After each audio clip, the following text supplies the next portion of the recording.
Hello and welcome to the next episode of Joe Martin Show. Today I'm here with Nabil, so can you introduce yourself? Hi, I'm Nabil Leal. I was born and raised in McAllen, Texas. Here we are in McAllen, in mi casita. And to parents from Monterrey, Mexico. My dad was born and raised half in, not Matamoros, in Díaz Ordaz, which is closer to the border. Okay. And then he moved to Monterrey, and he was raised the next half of his, teenage years there. And then where he met my mom in La Colonia Madero, which is literally around where La Fundidora is, the old gas factory. And there's a mine there. And now there's a huge museum and Cineteca, a huge cinema there that's dedicated to showing and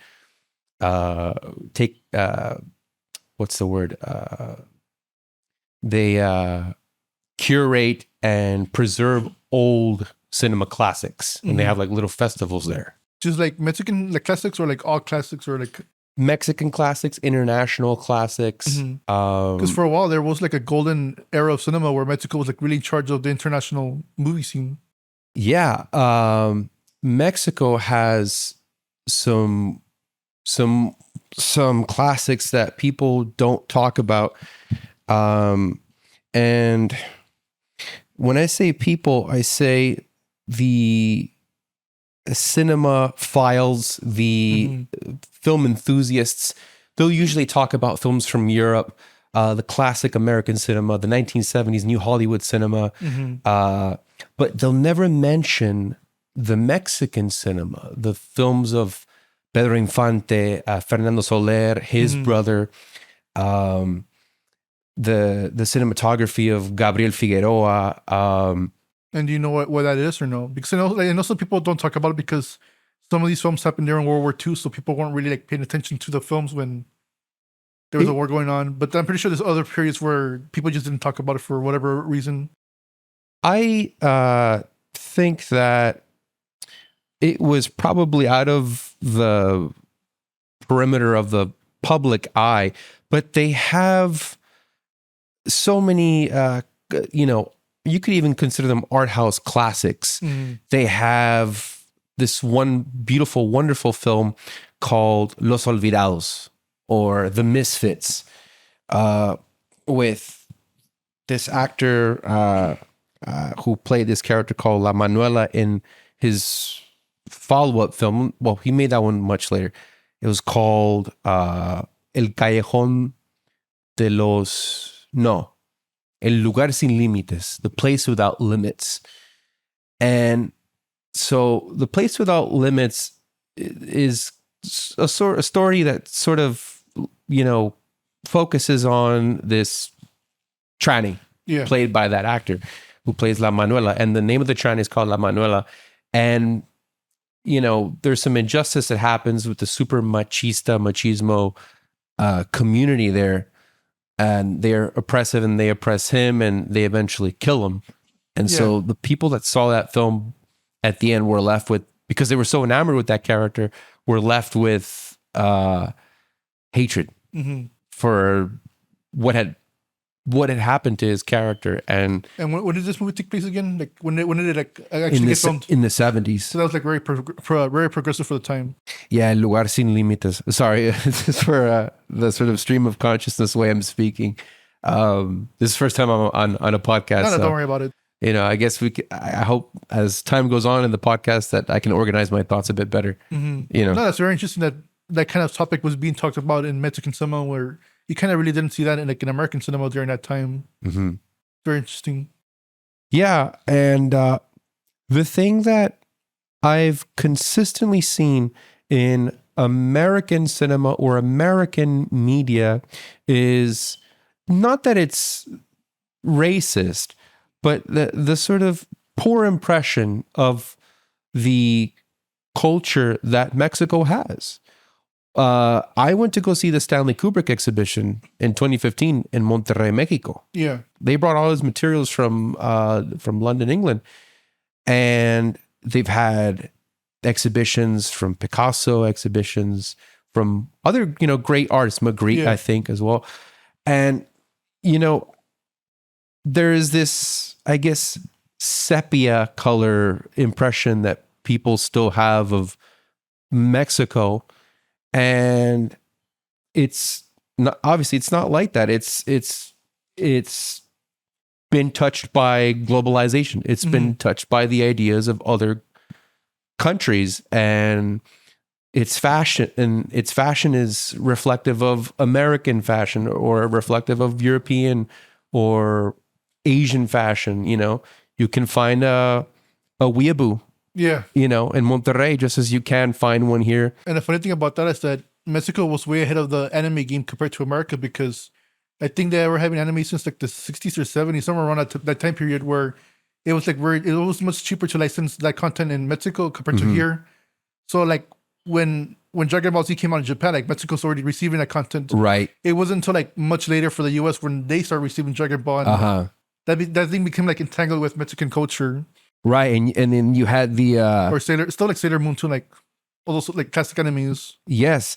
And you had the Pioneer VHS or DVD box sets with Dragon Ball Z, and you had the original Ocean dub. Yeah. Right. And then eventually Toonami, streamed, well, not streamed, but that's a modern word. Yeah, it broadcasted Dragon Ball Z on on Cartoon Network. And that was much later than that time period that you mentioned, where Mexico was already showing Dragon Ball Z. Not only that, but like on regular like television, like broadcast television, not just cable where you need to pay for a subscription. So I mean, way ahead of the game. Way ahead of the game. And when Akira Toriyama passed away recently, rest in peace, sir. Yeah. It was like almost El Papa died in Mexico. Pretty much. That's how big his people death were making was. memes that anytime an episode would come out, that cartel violence would go down for that week. I saw there was like a memorial by like a big narco. It was just all dedicated to Dragon Balls. I'm not even joking. Oh, wow. I think I saw it on Instagram. And that's how big that show was. It still is. Still is, yeah. Across the world. To me, I've always seen Dragon Ball Z as the Star Wars of anime. I guess it's because it is an action anime, but there is like a lot of family drama involved with that stuff. Same thing with Star Wars. Like people can't consider it as space opera, but at the end, it's very just a family drama. It is a family drama, and it's a family drama about believing in personal change, the way Goku changes his once rivals into his friends and likable. I wouldn't say enviable, but enviable too, because they're really powerful, right? And they have turned into Super Saiyans, right?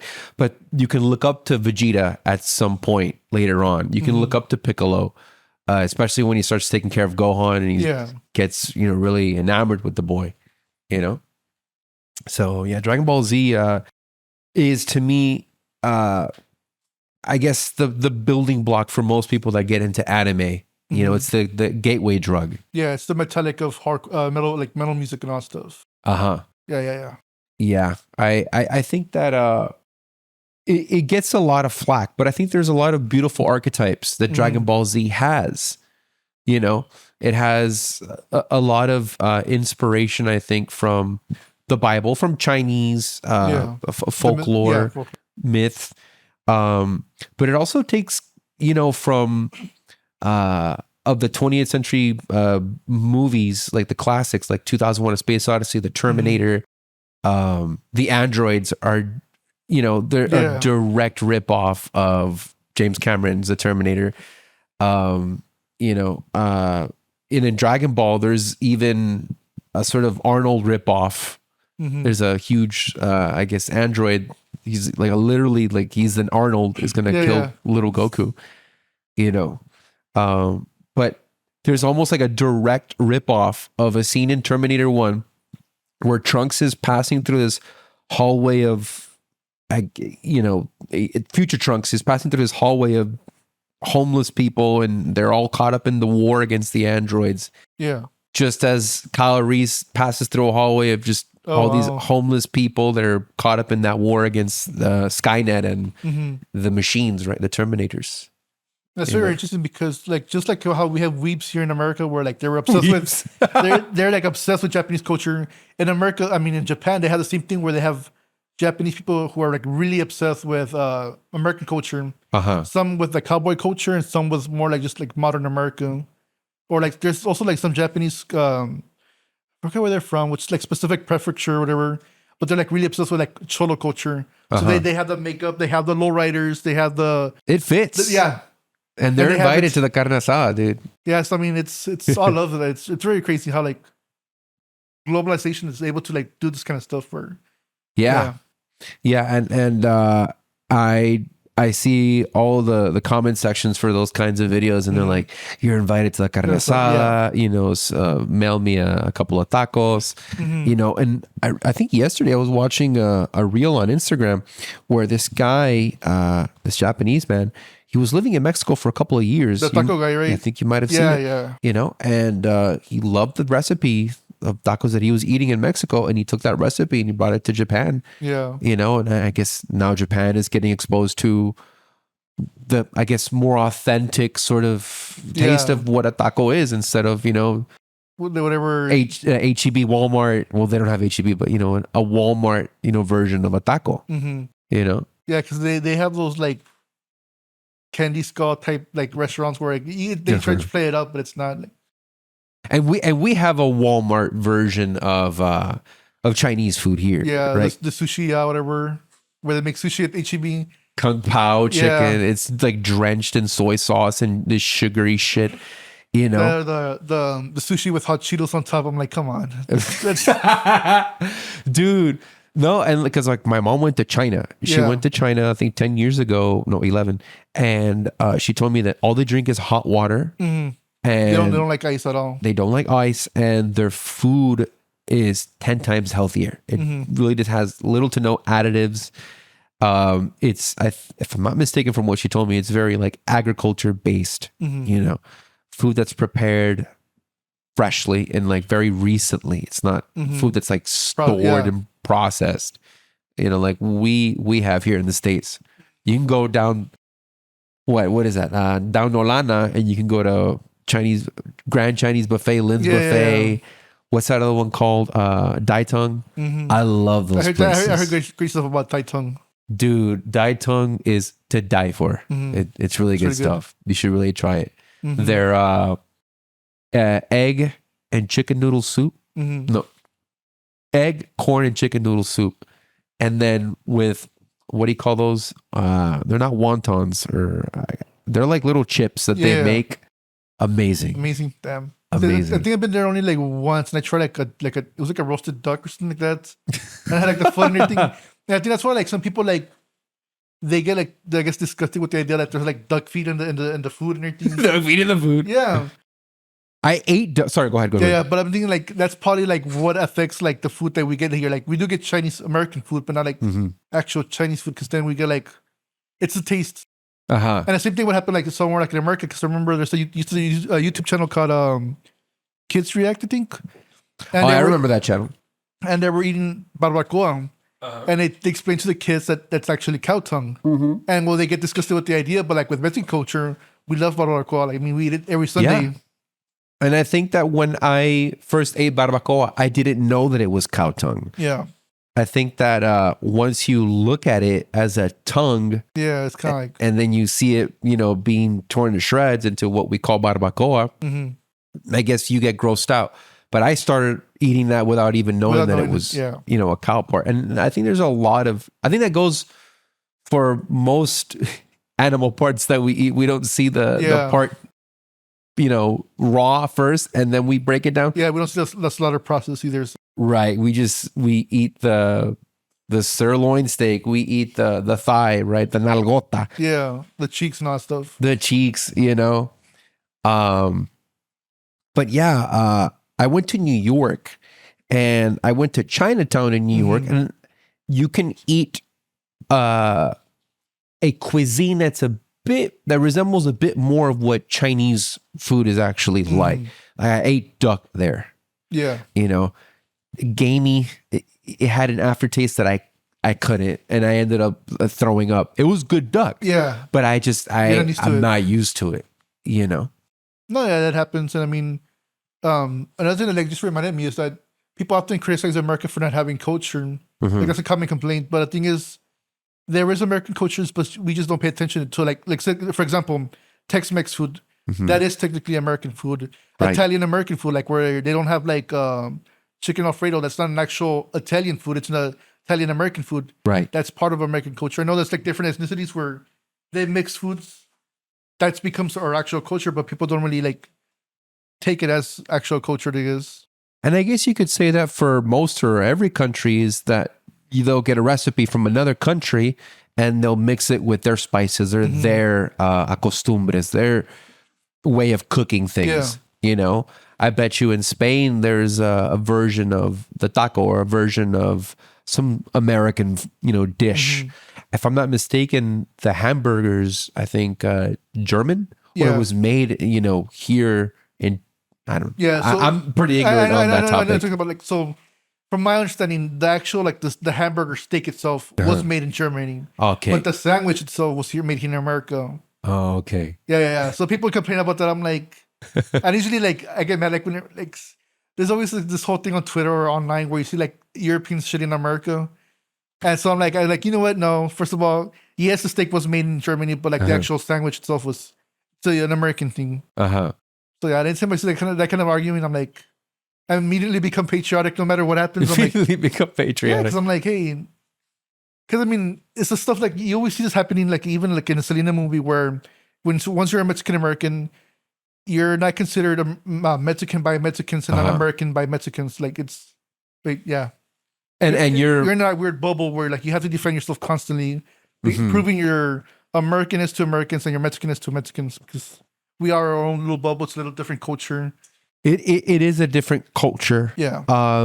Once you go, the way I like to describe it is when you're in the valley or when you're in California, border cities, you're in a Mexican American community. Yeah. And you're drinking, I would say, 55% pure whiskey.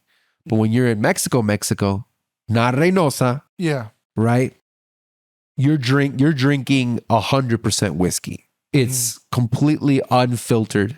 And people in Mexico, they don't act like they're in Mexico the way American media and American pop culture depicts Mexico. Yeah. They're very chill, just like you and me. They carry on about their lives. They don't want to let you know that, oh, I am Mexican. It's, it's a guy, again, with his Naruto t-shirt, or he is into 70s fashion. He has fucking bell bottoms and he's really into Saturday Night Fever. My mom was telling me that in the 70s when Saturday Night Fever came out, it was a global sensation. 1977. As soon as Travolta came out, fucking all of her friends, her Mexican friends, right, in Monterrey were fucking sporting the bell bottoms, right? And they thought they're fucking John Travolta, walking down the street. Yeah, I've seen that with Gothic culture, where with The Cure and a bunch of other bands, like they influence Mexican bands, and they all started doing that kind of music. And like also that like Gothic fashion as well. So I mean, it's interesting. Mexican goth girl. Yeah.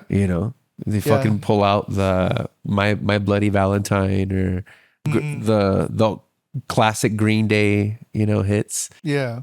But yeah, man, I think that you're right. It's a different culture than just pure Mexican. Pure Mexican, and it is kind of annoying that you have to defend yourself constantly. Oh, I am Mexican. Yeah. This guy over here driving off crazy in the suburbs with a fucking Ford Mustang going 150 miles per hour. But I do think that it is important to be as fluent as you can be in Spanish, because we're dealing with fluent Spanish speakers, or at least enough to be able to understand them and for them to understand us. Yeah. Right? Because I was born and raised here. But thankfully, I had parents that were born and raised in Mexico, and I learned their Spanish as best as I could, and I do my best impression of Monterrey. And there's a bunch of accents. Oh yeah, I seen TikToks that in Monterrey alone. There's guys that they're like, no, hombre, porque yo vivo como por ambos por como San Pedro, y como que yo hablo así como bien chocado, como que, or you'll hear a more neutral Spanish. No, pues es que yo vivo por la sierra y pues mi familia es muy humilde, It's a bit more chill. Yeah, some more sing-songy and all that stuff. Yeah. Ajá. Pero creo que es importante aprender y hablar el español lo mejor que uno pueda. As best as you can. And I think that's the unfortunate part where I think people from Mexico don't understand the situation with U.S. like Mexican Americans, where when my parents, well, at least with my mom, my dad was from Mexico, but my mom was born here in the U.S. When they were going to school, you would get physically punished if you spoke Spanish. Wow. Yeah, they would hit you, and so that kind of discouraged the Spanish language. So my mom speaks more Spanish than English, but we mainly speak English. So when it came to me growing up, I did know Spanish in the beginning, but once I hit school, elementary, that my Spanish just stayed at that childlike level, I guess. So I can understand it perfectly, but I can't speak it fluently. And the English language became more I guess the actual my primary language. Me falta. Yeah. And so when it became to my sister, she knows even less Spanish than I do, and so they continue going on.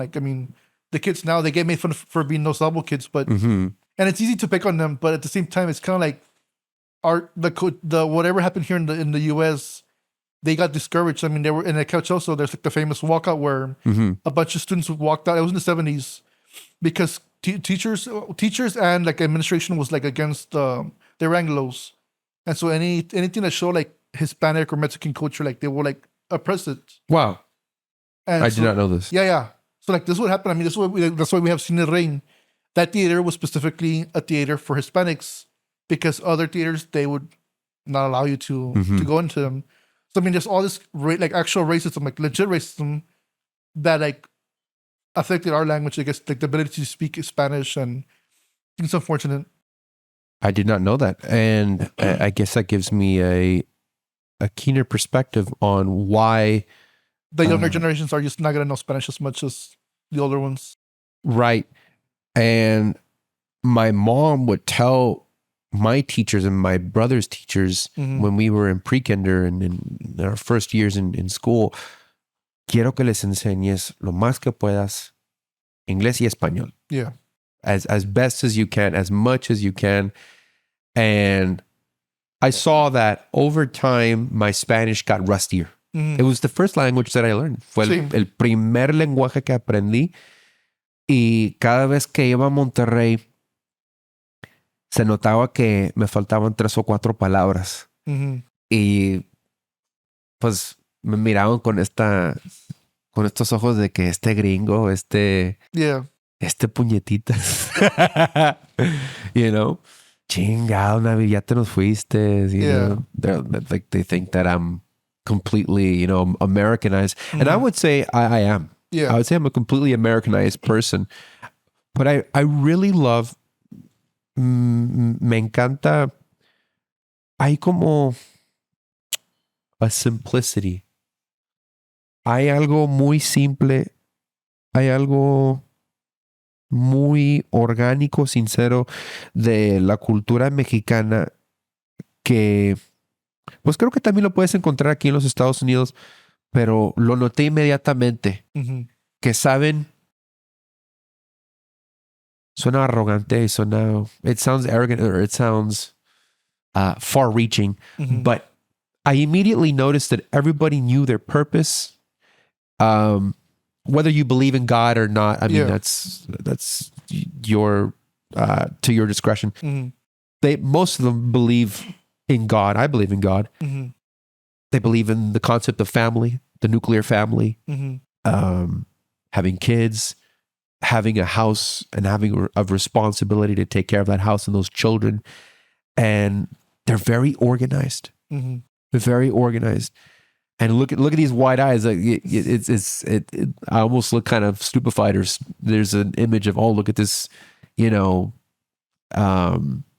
person with this, what's the word? With this false image of Mexico being illuminated, being,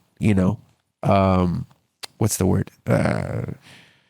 It's a word that's bigger than illuminated. I think you could pinpoint it to me. I think Enlightened. Okay, enlightened. Enlightened. My bad. Sorry, that took too long. That's right. Cut that. Yeah.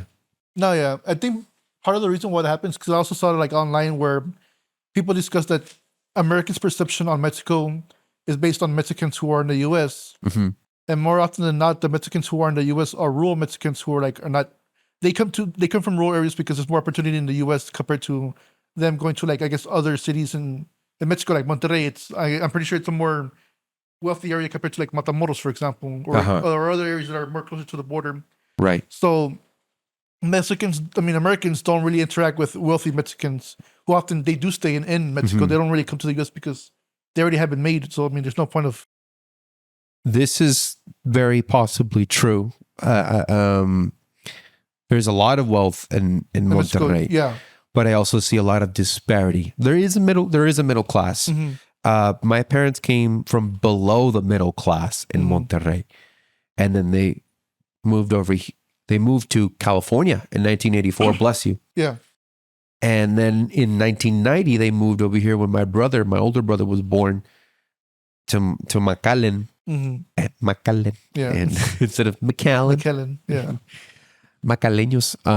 And they raised my brother when he was 7, and then they raised me. And then they started doing really well for themselves. Or rather, they started doing better. Yeah.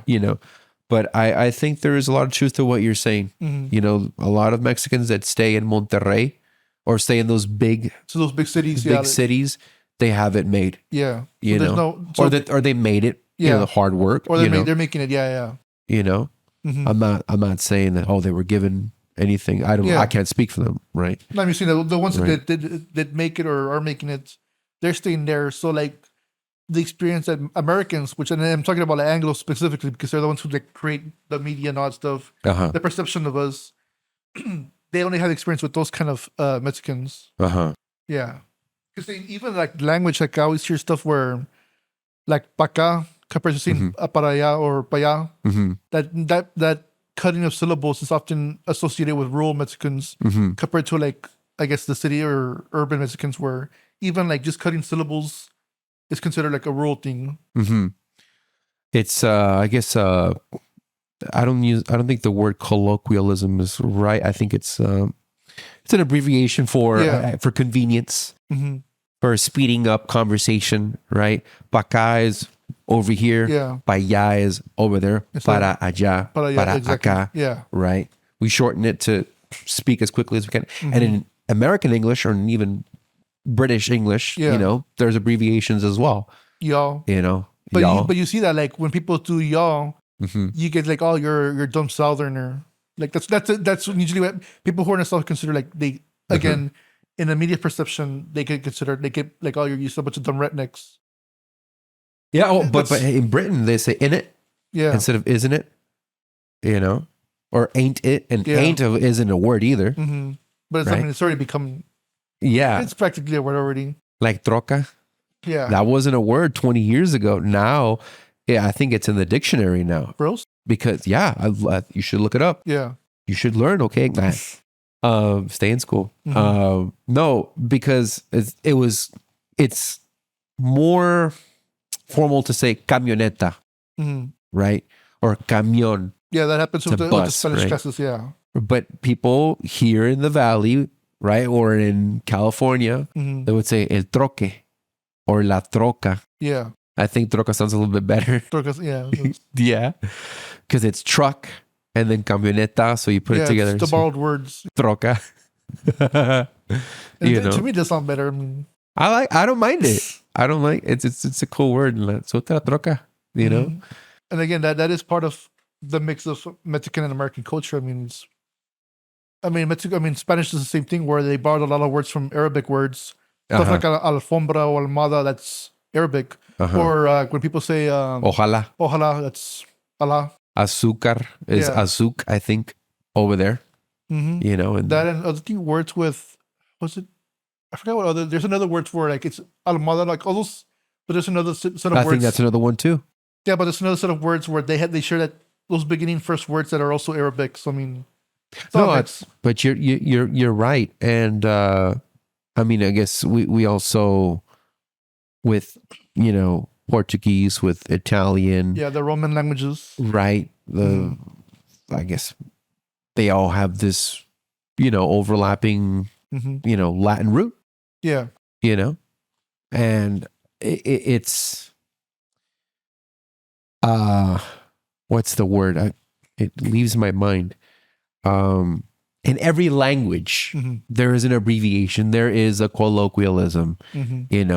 So this whole critique of like, oh, like y'all a bunch of dumb rednecks or Southerners, it's like that's kind of passe. It's meaningless because every country uses it. They all do that. That are like when a lot of people from the valley or just the south say Coke for everything, for all sodas. The what? When people say Coke for every type of soda, regardless of the brand. Oh, like you mean like Coke when they mean like Sprites. Uh-huh. That's like very common in the South. While like in the North, you'll either get people say soda or they'll say pop. Well, dude, I hear pop in the North. Yeah. I hear it in the North, but I've never heard it here in the South. People say, yeah, Coke. Like, give me a Coke, but they mean like different brands. Or they'll say Coke. Yeah. Can you just pass me a Coke? Yeah. Uh-huh. Yeah. But, growing up, Mexican American, right? You get the best of both worlds. And my parents did not shy away from speaking Spanish, and neither did they not want me to learn Spanish or to keep, a good Spanish on me. But they exposed me to, I would say, the best films of all time, the best TV shows of all time. I grew up with Tony Soprano on that television, every day when that show was on, right? And I was a little kid. That show started in 99 and then ended in 2007. So I was born in 97. Yeah. So every day, I would hear, "They're fucking information. Get the fuck out of here." Yeah. And I would do impressions of him. I would do impressions of whatever movie they had, right? I would do the movie trailer guy, Don LaFontaine. "Battleship is being called the #1 movie in America in theaters this Friday." Yeah. I would do voices like that. And then another easy one that I get asked a lot is like Jason Statham, like, I'm fucking British, and I talk like this. I have a horrible British accent, but I'm Jason Statham. Yeah. It's kind of like it's an easier accent because it requires little to no subtlety because it's more like the guttural noise that you make with your throat. I'm Jason Statham. Yeah. Is that what like eventually started influencing you to become an actor or? Yes, I would say that doing impressions as a kid is what influenced me to become an actor. Really, what I've always wanted to do is to make films in general and to be behind and to be in front of the camera. Yeah. I only really discovered that I would say halfway decent at acting when I was 18 and I was asked to be a part of a short film competition and I won Best Actor. Oh, wow. Which I don't like that performance. And if you look at it, you're like, that's bad. But hey, it sort of like gave me a boost, the confidence to continue. Hey, maybe there's something there, and then I won the next one in the next competition. And that one sort of, it still wasn't good. Yeah. But it was better. You could see that I was evolving, with the performances, and doing impressions has always been one of my favorite things to do in my love or passion for acting. And I think that all actors should do impressions, but doing impressions shouldn't be the end all be all of your, I think, artistic pursuit in acting, because impressions is a form of acting. Yeah. You can kind of make a little career out of being an impressionist. Because you're basically being like, it's the equivalent of being a cover artist when you're a musician. compared Right. to just like writing original music. You know, you gotta learn like the basics of what makes an artist, and then you can make your own out of it. Right. And you know, you can do impressions all day. You can do this voice. I can do this voice. I can do this voice. But my question that I asked myself was, Nabil, what are you going to do with your ability to do impressions? And where are you going to take that? Yeah. You know? And I decided I want to put it into a more intense and a bit, in my opinion, I think it's a bit more intense and serious art form, which is acting. Yeah, because you know? could have also taken the comedic route as well. Mm-hmm. You can do a whole stand-up routine. Can you hear me, or is it going out? Because I think I pulled on something. No? I can hear you perfectly. Perfect. Okay. Yeah, it keeps doing it. As I was saying, you know, doing impressions is fun, and you can pull them out at a party, and you're like, "Oh, damn, that's a really cool voice." I know why you all like to have your little group therapy sessions in broad daylight. The Batman. See, Batman has shown Gotham your true colors, you know. Yeah. And then like they're like, oh, that, you know, that's the Joker. That's cool, you know. But what are you gonna do With it, yeah. with it into a more, I think, intense and long run sort of career that is gonna stimulate you for the rest of your life? You know, doing impressions is fun. Doing impressions is part of being an actor. Yeah. You know, that's the key word. Part of. It's part Yeah, it's of. a tool. You know, that's the way I see it. You know, if you want to just do impressions, okay. But I love to take it like a bit further. Where did you end up taking it? Well, right now I'm making a couple of short films that I'm pushing out to some festivals. Hopefully I get a good response for them, and I could, you know, get a sponsor. I can get somebody to, you know, see my work and possibly get on a, you know, on a streaming platform. Thankfully, I was able to get an agent not too long ago. I had to cut ties with them because I ended up going on a TV show in Miami. And that TV show is called Enamorándonos. But What's the show about? the show is about falling in love. Okay. It's playing on Unimas Monday through Friday, which is this, I guess, the sister network of Univision. It's like VH1 and then VH2. Yeah. So I was on Enamorándonos from March 2022 to May 2022, and then from September 2022 to January of 2023 last year. Okay. You know, and you're just on this pair of bleachers, on these bleachers, and you're waiting for, if you're a guy, you're waiting for a girl coming for you. Or if you're a girl, you're waiting for a guy coming for you. And they're behind the love door. You can't see them. They put you behind the door, and they put the other person behind the door, and you guys have a conversation for about 5 minutes. And then the hosts, Rafa and Ana Patricia, tell you, que se abra la puerta del amor. And then, Of course, they gotta make dramatic. right, it opens, and then you see the girl, and you're like, damn, you're hotter than you sounded, you know? Or you're like, hi, you know? Yeah. No, I'm kidding. That's fucked up. But It but does happen. I mean, you see those, you see those shows on YouTube as well where, yeah, I get you. No, but you know, I would say to some regard I am superficial. You know, like I like a beautiful girl just as everybody does, right? I'm not gonna be fake and say like I wouldn't want a wife that's, you know, beautiful, Yeah. right? But then again, you ask yourself, what is beautiful, right? Personally, you know, interesting that we even on this topic, but I would go with a 6 out of 10 that has a great personality, you know, and I would marry that girl, you know. And so, like, when it came to the show, the entertainment of it, how did like episodes work? Like, were you like in multiple episodes and they'll bring you back, or did you find one pair and like that's it? Like they gave you off the show. How did all that work behind the scenes? So it's to the discretion of the people that produce the program. I went on the show for this girl named Henny, who's no longer on the show, and she said no, but the show wanted to keep me on as a person on their bleachers on the palco, right? And then other girls came for a meet, Yeah. right? And eventually I found this one girl that was already on the bleachers, right? We started going out and we became boyfriend, girlfriend. And eventually that didn't work out.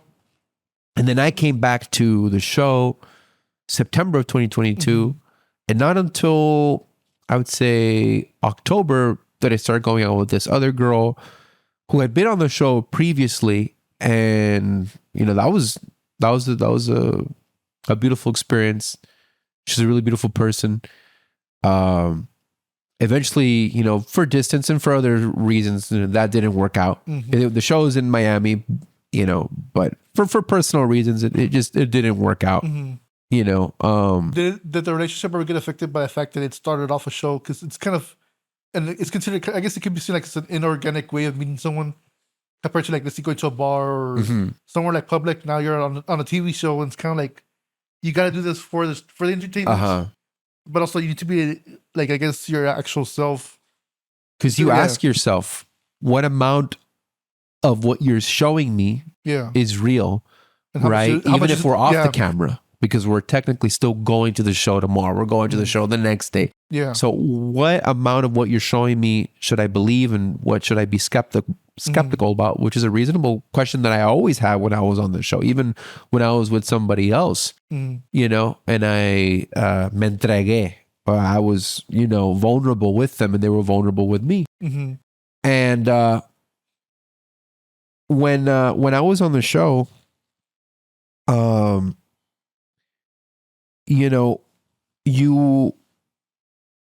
you end up kind of sounds kind of like spoiled, but you kind of get a little fed up with going to the show every day, right?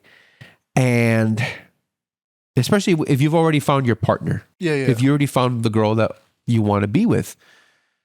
And so eventually me and this girl, like, we lived together for like 5 months, away from the show, and I got to know her and her family as deeply as you can know somebody, and that's. Yeah, because I wonder like how much of the relationships on TV are like intervened by the producers just to like create more drama and us. Because like you see stuff like The Bachelor or The Bachelorette and like a bunch of like other copycat shows. So I was just curious like how that would affect an actor behind the scenes. Yeah, I can't speak for those shows, but I can assume. Yeah. Because the fact that it's the fact that people are showing up to the TV show in the first place, that they have an ulterior motive other than finding love. If you happen to find love on the show, it's because you found somebody, because you're in constant contact with other females and females are in contact with men. You're naturally going to flirt. You're going to talk. You could get into a relationship, and then the show's going to be on the ride. They're going to be filming you. They're like, okay, like, I guess these two hitched up, right? So we got to milk it. And they ask you, can you do this for the camera? Like, can you show up here at this time and be at this restaurant? Yeah, because for the producer, like, their job is to make sure the show continues on. Get ratings, content. Yeah, because if you find the perfect person, you drop out of the show, they're out of people now. Yeah. So I see a lot of people that found couples. Sorry, I see a lot of people that found a partner that they're still on the show, right? Because the production is milking that storyline, or they bring them back for like an anniversary, or they bring them back for an update. How's the relationship going? Yeah. And they will fly you out from wherever you live. That's how I got on Enamorándonos. I was very thankful, still am, that I was flown out from here, from Pangolin to Miami. Oh shit. Yeah. Man, so like, what do they take care of? Like when it comes to their living expenses, what do they cover? It's just a flight, or they take care of the flight. They take care of your food.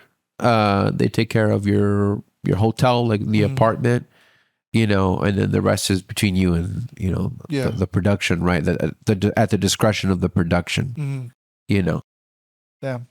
Okay, that makes sense. Yeah. And what other stuff did you do besides that show? For now, like the most recent thing that I did, I would say is that music video that you saw from Nautilus versus Pangolin, you know, of my content that I've brought out, whether it's acting or filmmaking. And before that, it was Enamorándonos, that TV show. Okay. But yeah, making that music video was so much fun. Shout out to Nautilus versus Pangolin. Shout out to Nautilus versus Pangolin, my brother's band. Yeah. Him with Nick Cañas, with Andrew, with Adrian Vitela. They play instrumental, you know, alternative rock in Nautilus versus Pangolin. There's no lyrics. It's just this collection of beautiful solos and instrumentals, you know, from these really studied musicians. My brother, you know, he went to school for music. He was always first chair. So he's an actual classically trained, because some of the musicians, they learn on like through ear, through YouTube videos, but he actually went through the education. Okay.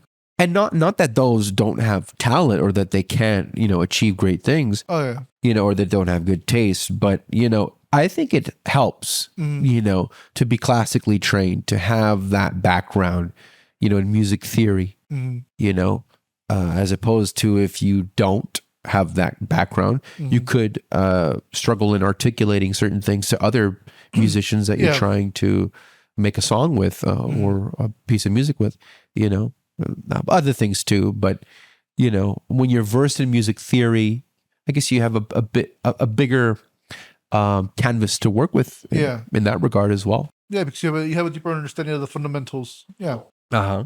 Yeah, to me, more often than like some of the bands I prefer, or the ones I like at least, they often have that balance. Like a big band I'm a fan of is Aerosmith. So you have, on one hand, you have Steven Tyler, who classically trained because of his dad. He was classically trained pianist. But then on the other side, you have Joe Perry. He was not classically trained. Everything was through ear, just doing and stuff. Look where he's at. Yeah, and you combine both of those because you have the classically trained, but you also have like that raw emotion of it, combining together is often that perfect balance. Yeah. Aerosmith has some bangers, man. And I think going to an Aerosmith concert now is just as badass as it was 10, 20 years ago. Yeah. You know, you were just telling me right now that The Cure is always sold out. Yeah, they're great. You know, and they still have that. They still play their voice. Some artists are able to like protect their voice and still sound like back then. He was able to do that. Guns N' Roses. Yeah, Guns N' Roses. Fuck. He actually did kind of improve compared to back then because he lost a lot of weight. Because in the early 2010s, like Axl Rose was very heavy. He lost all that weight. Now he looks much healthier. That's good. Yeah. The one who really hurts is Bon Jovi because ever since like he lost his voice or part of it. Yeah, like he can't sing. Oh my God. So like whenever he does Living on a Prayer, instead of like singing that part, that chorus points it to. Yeah. You know. And his voice is just like much deeper and fuck. Concert should be on discount. No, I'm kidding. They should. He should be paying that, man. Yeah, it's so it's strange because his son is now married to the girl from Stranger Things, 11. Oh, that's right. Yeah, it's the whole 80s thing's just it's weird. Why? What's going on? No, it's just that we're like she was like, because again, Stranger Things was based on the 80s. Oh, okay. So like Bon Jovi was popular in the 80s, so like they got like intermingled. And then you have her co-star, Finn Wolfhard. He went from like dressing up as one of the Ghostbusters to actually becoming part of the franchise. Part of the franchise. Another 80s thing where it gets all mixed in. It's very weird. And the Stranger Things aesthetic is sort of borrowing from Ghostbusters too. Big time. Yeah. You know? That's another thing that, I mean, it's a tired topic as well, but I think that it is still relevant because, dude, I just went to the theater to go watch Challengers with Zendaya. I didn't like the movie. I don't think it's a good movie. But I really liked Josh O'Connor in it. This British actor played an American, played a tennis player, professional tennis player. But sorry, that off topic. Yeah. Basically, my point is, when I was there seeing the previews It was all fucking remakes. Yeah. It was all sequels, prequels, and they're all bullshit, action adventure movies where the focus is on, explosions. Not 3D, that's phased out, but give the audience a reason to go to the theater, with something that you can't get at home. Yeah. And I understand it's a business because, almost anything in this world has to be a business. You have to produce, you have to be able to make money, to spend money, to make more movies. To make more movies, yeah. Right. But I'm getting really tired of seeing Sequels, these reboots, prequels, these sequels. But another thing, and remakes, that I'm getting tired of seeing is the answer or the antithesis to those movies, which is the art house horror film, where you have this not even subtly planted commentary on sociological issues, right? And it's always a horror film masquerading as a political message, or a political movie masquerading as a horror film. It's never sincere. Yeah. It's never, okay, guy in a fucking skin mask is, right after the, gunning after this girl with a fucking chainsaw, that is easy. I'm not saying you need to dumb down, but be sincere. The Texas Chainsaw Massacre is a movie that anybody can watch, and I think anybody can be horrified at without having to fucking do these mental gymnastics of, oh, man, I guess the monster in this movie it represented depression. See, but I think the reason why that's happening is because it's not even the political or social aspect. It's just it would be social, but there's been a decline of gory films in general. People are now fixated on the PG-13 ratings because that's where you can make the most money. So you don't see that many sex scenes or gory films. And I mean, that's what's really affecting horror. So what can horror do? The cheapest thing you can do is psychological films because that's also true. It doesn't require that many effects. You can try to make, I guess, the horror like invisible, and that saves more money. Let's make the horror non-existent and leave it to the audience to, come up with what actually happened and what it all means, It's like, Bon Jovi can't do Living on a Prayer anymore, so just leave it to the audience. To have them do the fucking legwork, And that's what I don't like about modern movies now, is that their effects or their aspect ratios are an obvious ornament. Like I think The Lighthouse is a good movie. I haven't seen that one, but it works. Okay. But it's very obviously a ripoff of The Shining and things like Eraserhead and David Lynch's work. And it's very obviously, I get it. It's an old setting, and they're doing this 4:3, 1:3 aspect ratio, black and white aesthetic. But it just seems like it calls attention to itself, and it seems so put on instead of this thing that you don't notice, or this subliminal thing that's just there. There's so many subliminal things in things like The Exorcist, or even things like Hellraiser, these old B movie horror films that kind of, they just fly under the radar, like Dawn of the Dead as well. Yeah. We were talking about that movie earlier, and you can enjoy those films for the story that they have. You don't have to do this pretentious presentation of some societal ill and then call it a horror film. It's insincere to me. Yeah. I think, I mean, you could kind of see that with Dawn of the Dead, where you have the remake versus the original.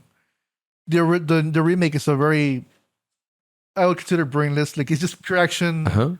It's entertainment. It's what people want now. I love it still.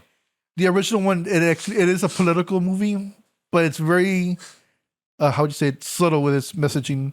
So basically, George Romero was criticizing mall culture because this is when like consumerism was like at an all-time high. People were mindlessly shopping at malls, purchasing as much as they wanted. But he was able to like cover that up perfectly. Uh-huh. I think where modern horror films fail at that is where they make it like on the nose.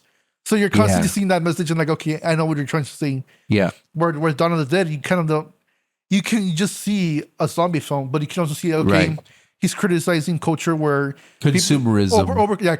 overconsumption. Uh-huh. And that you can do that perfectly, but I mean, you have to be really good with covering the message. Uh-huh. Mhm. And the interesting thing is, I think that this also applies to Dawn of the Dead, but in Day of the Dead, the third installment in Romero's movies, a scientist that's studying the zombies says that the zombies don't need any nourishment to keep living when they eat the flesh of living creatures, human beings, right? But that the instinct is there, the primordial instinct to consume is there, and so it's almost mindless, automatic behavior. Yeah. That I think Romero, as you said, is criticizing and is illuminating in those movies. Yeah, because that's what happened with the movie. Because there was Invasion of the Body Snatchers. I love that movie too. But there's a 70s one, but there's like an older one. I think it's from the 50s. That was also a criticism of, well, not a criticism, but it was like talking about the Red Scare where everybody in Hollywood and like in politics was getting accused of being a communist. Right. That's kind of like the fear of America, where to play on the fear of a culture, you need to understand its political and social nature. That's how horror works. So for them, it was like, who's the communist? Who's like the fake person? Who's not the real American here? In Japan, it's more commonly like it's well known with Godzilla. Godzilla films. You know that it's the social aspect, the political aspect of, hey, we got hit by the U.S. with a nuclear bomb, atomic bomb. Now we got to deal with the after effects that, hey, we have these weapons, and even now we still have these weapons. People are scared that we can go into a World War III, and that's still like conscious. I mean, even the new one that came out, Godzilla Zero, or what's it called? -1. Yeah. That like played into the fears again of what could happen for them. Yeah, and in Godzilla, you could say is goes without saying a manifestation of the horror that Japan went through when the atomic bomb was dropped on their on them by the United States. There's ways of doing that political message without being on the nose. Where I think America has kind of failed on that. Because when it comes to like modern horror films, a lot of my favorites come from Asia. Like they do it perfectly. They really mastered it. What horror films from Asia do you love or like? So there was one that came out like a couple of years back, Train to Busan. I just saw it last year, and when the big tough guy dies, I was like, oh fuck! When he gets caught in the door, I loved it. And again, it's a horror film, but it talks about the social aspect of what they go through over there, or just like the aspect of dealing with pandemics. Because we went through that a while ago. We went through that as well. Yeah. There was another one that was kind of interesting. It was called The Sadness. I have not seen it. It's pretty fucked up, but basically it's not really zombies, but it's rather humans being infected with some kind of like disease where you start acting on your inner desires, the human side that you don't want people to know. There's no filter. So whether it be your whether it be like how violent you are, how sexual you are, all that stuff comes out. And so you become basically a psychopath where you are in control, like you're still in control like of your humanity, but you just do the most deprived parts of your desires. So like you'll see some like really fucked up stuff. I gotta check that one out. Kind of reminds me of the Rage virus in 28 Days and 28 Weeks Later, which I actually tried to watch 28 Days Later recently, but I can't find it anywhere on streaming. Yeah, I know they're making a sequel to that one. I did not know that. They're working on it right now. Oh, okay. Yeah, 28 Days Later, a lot of films that are supposedly on streaming are not on streaming. And that's probably because the studios that made these films or the producers of those films are probably charging an exorbitant amount of money for licensing rate. You know, that or sometimes like those studios, like they get absorbed by another studio and it's like the rights get like split apart. That's another issue. That's what I'm like streaming right now. And it's becoming cable again because now Disney and Fox and some other like I guess they're media companies. They're forming together like to make other companies. So like I know ESPN, which is owned by Disney, Fox, and some other companies are making their own sports package. Then also Disney, Hulu, and some other companies are making their own streaming service where you can buy it bundled. then I know Warner Brothers and some other companies, like they're making their own version of it where they combine with other companies to buy a bundle. And it's basically becoming cable again, like where It's basically becoming cable. yeah. And I actually like watching movies on streaming, even though I'm a huge physical media collector. It's really convenient. Yeah. Like recently, I made a purchase that I know hurt my bank account, but I did it. I bought an out-of-print Anchor Bay Blu-ray of Dawn of the Dead, Oh wow. 1978. It's out of print, Even the DVD is out of print. Oh shit. And recently, Dawn of the Dead was re-released on 4K Ultra HD in these two different box sets. One that you can find in Europe and one that you can find in the States. The one in the States is a slim 4K, and then the one in Europe is like $299 for a booklet and then the 4 discs. And I'd buy that for like $59. I wouldn't go $300, but I guess it's because it's out of print that it's so expensive, right? I get it. And I love collecting physical media, but sometimes I kind of like watching things on streaming because I feel like I'm watching something that doesn't belong to me and it's going to go away. Yeah. It's going to go back into the ethereal nothingness of what the internet or cable is. So I have to watch it before it's off before streaming. it goes away, yeah. I kind of like that, I kind of like that it's connected to something bigger than me instead of me just popping in Day of the Dead on my Blu-ray, and then as soon as I take it out, Yeah. So, but that's just me, Yeah, for me, like I like the fact that you can find movies that you might have never seen before. But the only thing sometimes I do become like a quality snob when it comes to films because dark scenes are notorious for like becoming like very blocky because the what? Blocking. When you have like dark scenes in films. Oh yes, yeah. Because for whatever reason, streaming still can't perfect the looks of like dark areas. Yeah, blacks are very noisy. Yeah, and also, I would even argue highlights. On 4K Ultra HD streaming. Yeah, they're kind of blown out. And you don't really get that with like the actual physical discs. It's perfect. It looks crisp. It does, because I think the maximum bit rate that you can get on streaming is, I think, around 25 megabits almost. Whereas on Blu-ray, you can get something upwards to about 33. And then even 4K, you can get up to about 100 megabits, of information that you wouldn't get if you were watching it on streaming. And that's even if you had like the perfect conditions on your Wi-Fi. Because if it's not like up to speed or like that, it makes it even worse. Yeah. I just got Spectrum. It's like $69.99 a month. And I came from AT&T and DirecTV. Amazing. Yeah. Amazing. And now I can stream illegally all the MMA and all the boxing that I want. And I can watch Fury get his ass kicked again by Usyk, Oh my God. But even that, like, that was a good fight. Even that's becoming like a whole issue in itself. Dealing with their internet companies, where they're basically cartels, because here in the Valley, like the only like very like unlimited Wi-Fi and all stuff, it's Spectrum. There's no competitors, and they do that on purpose. Like they can't say that they're like in agreement with each other that okay, you go here, we go here, but you can tell. I mean, the regions. But luckily, I mean, I know Brownsville, they made their own fiber optic internet. Oh, okay. Yeah, they completely like, you know what, we're not gonna deal with Spectrum because again, Spectrum, their business is to make more money. Certain areas are rural, so it's too far to like extend out there. Yeah, to go out there, get antennas and shit. And even that like the satellite internet's not really, it's bad. So Brownsville said like, you know what, we're gonna make our own internet, and they teamed up with some company from up north, and now they have fiber optic internet like for $40 a month. 50. It's much better than cable. That's yeah. And the thing is that with this Spectrum deal that we got 2 phones with it. So I can take calls with the same deal that I got, that includes cable, that includes all these streaming apps and internet. Yeah. And that's what I like. It's forcing these companies to become more competitive. Because if they're by themselves, there's no incentive to like do better.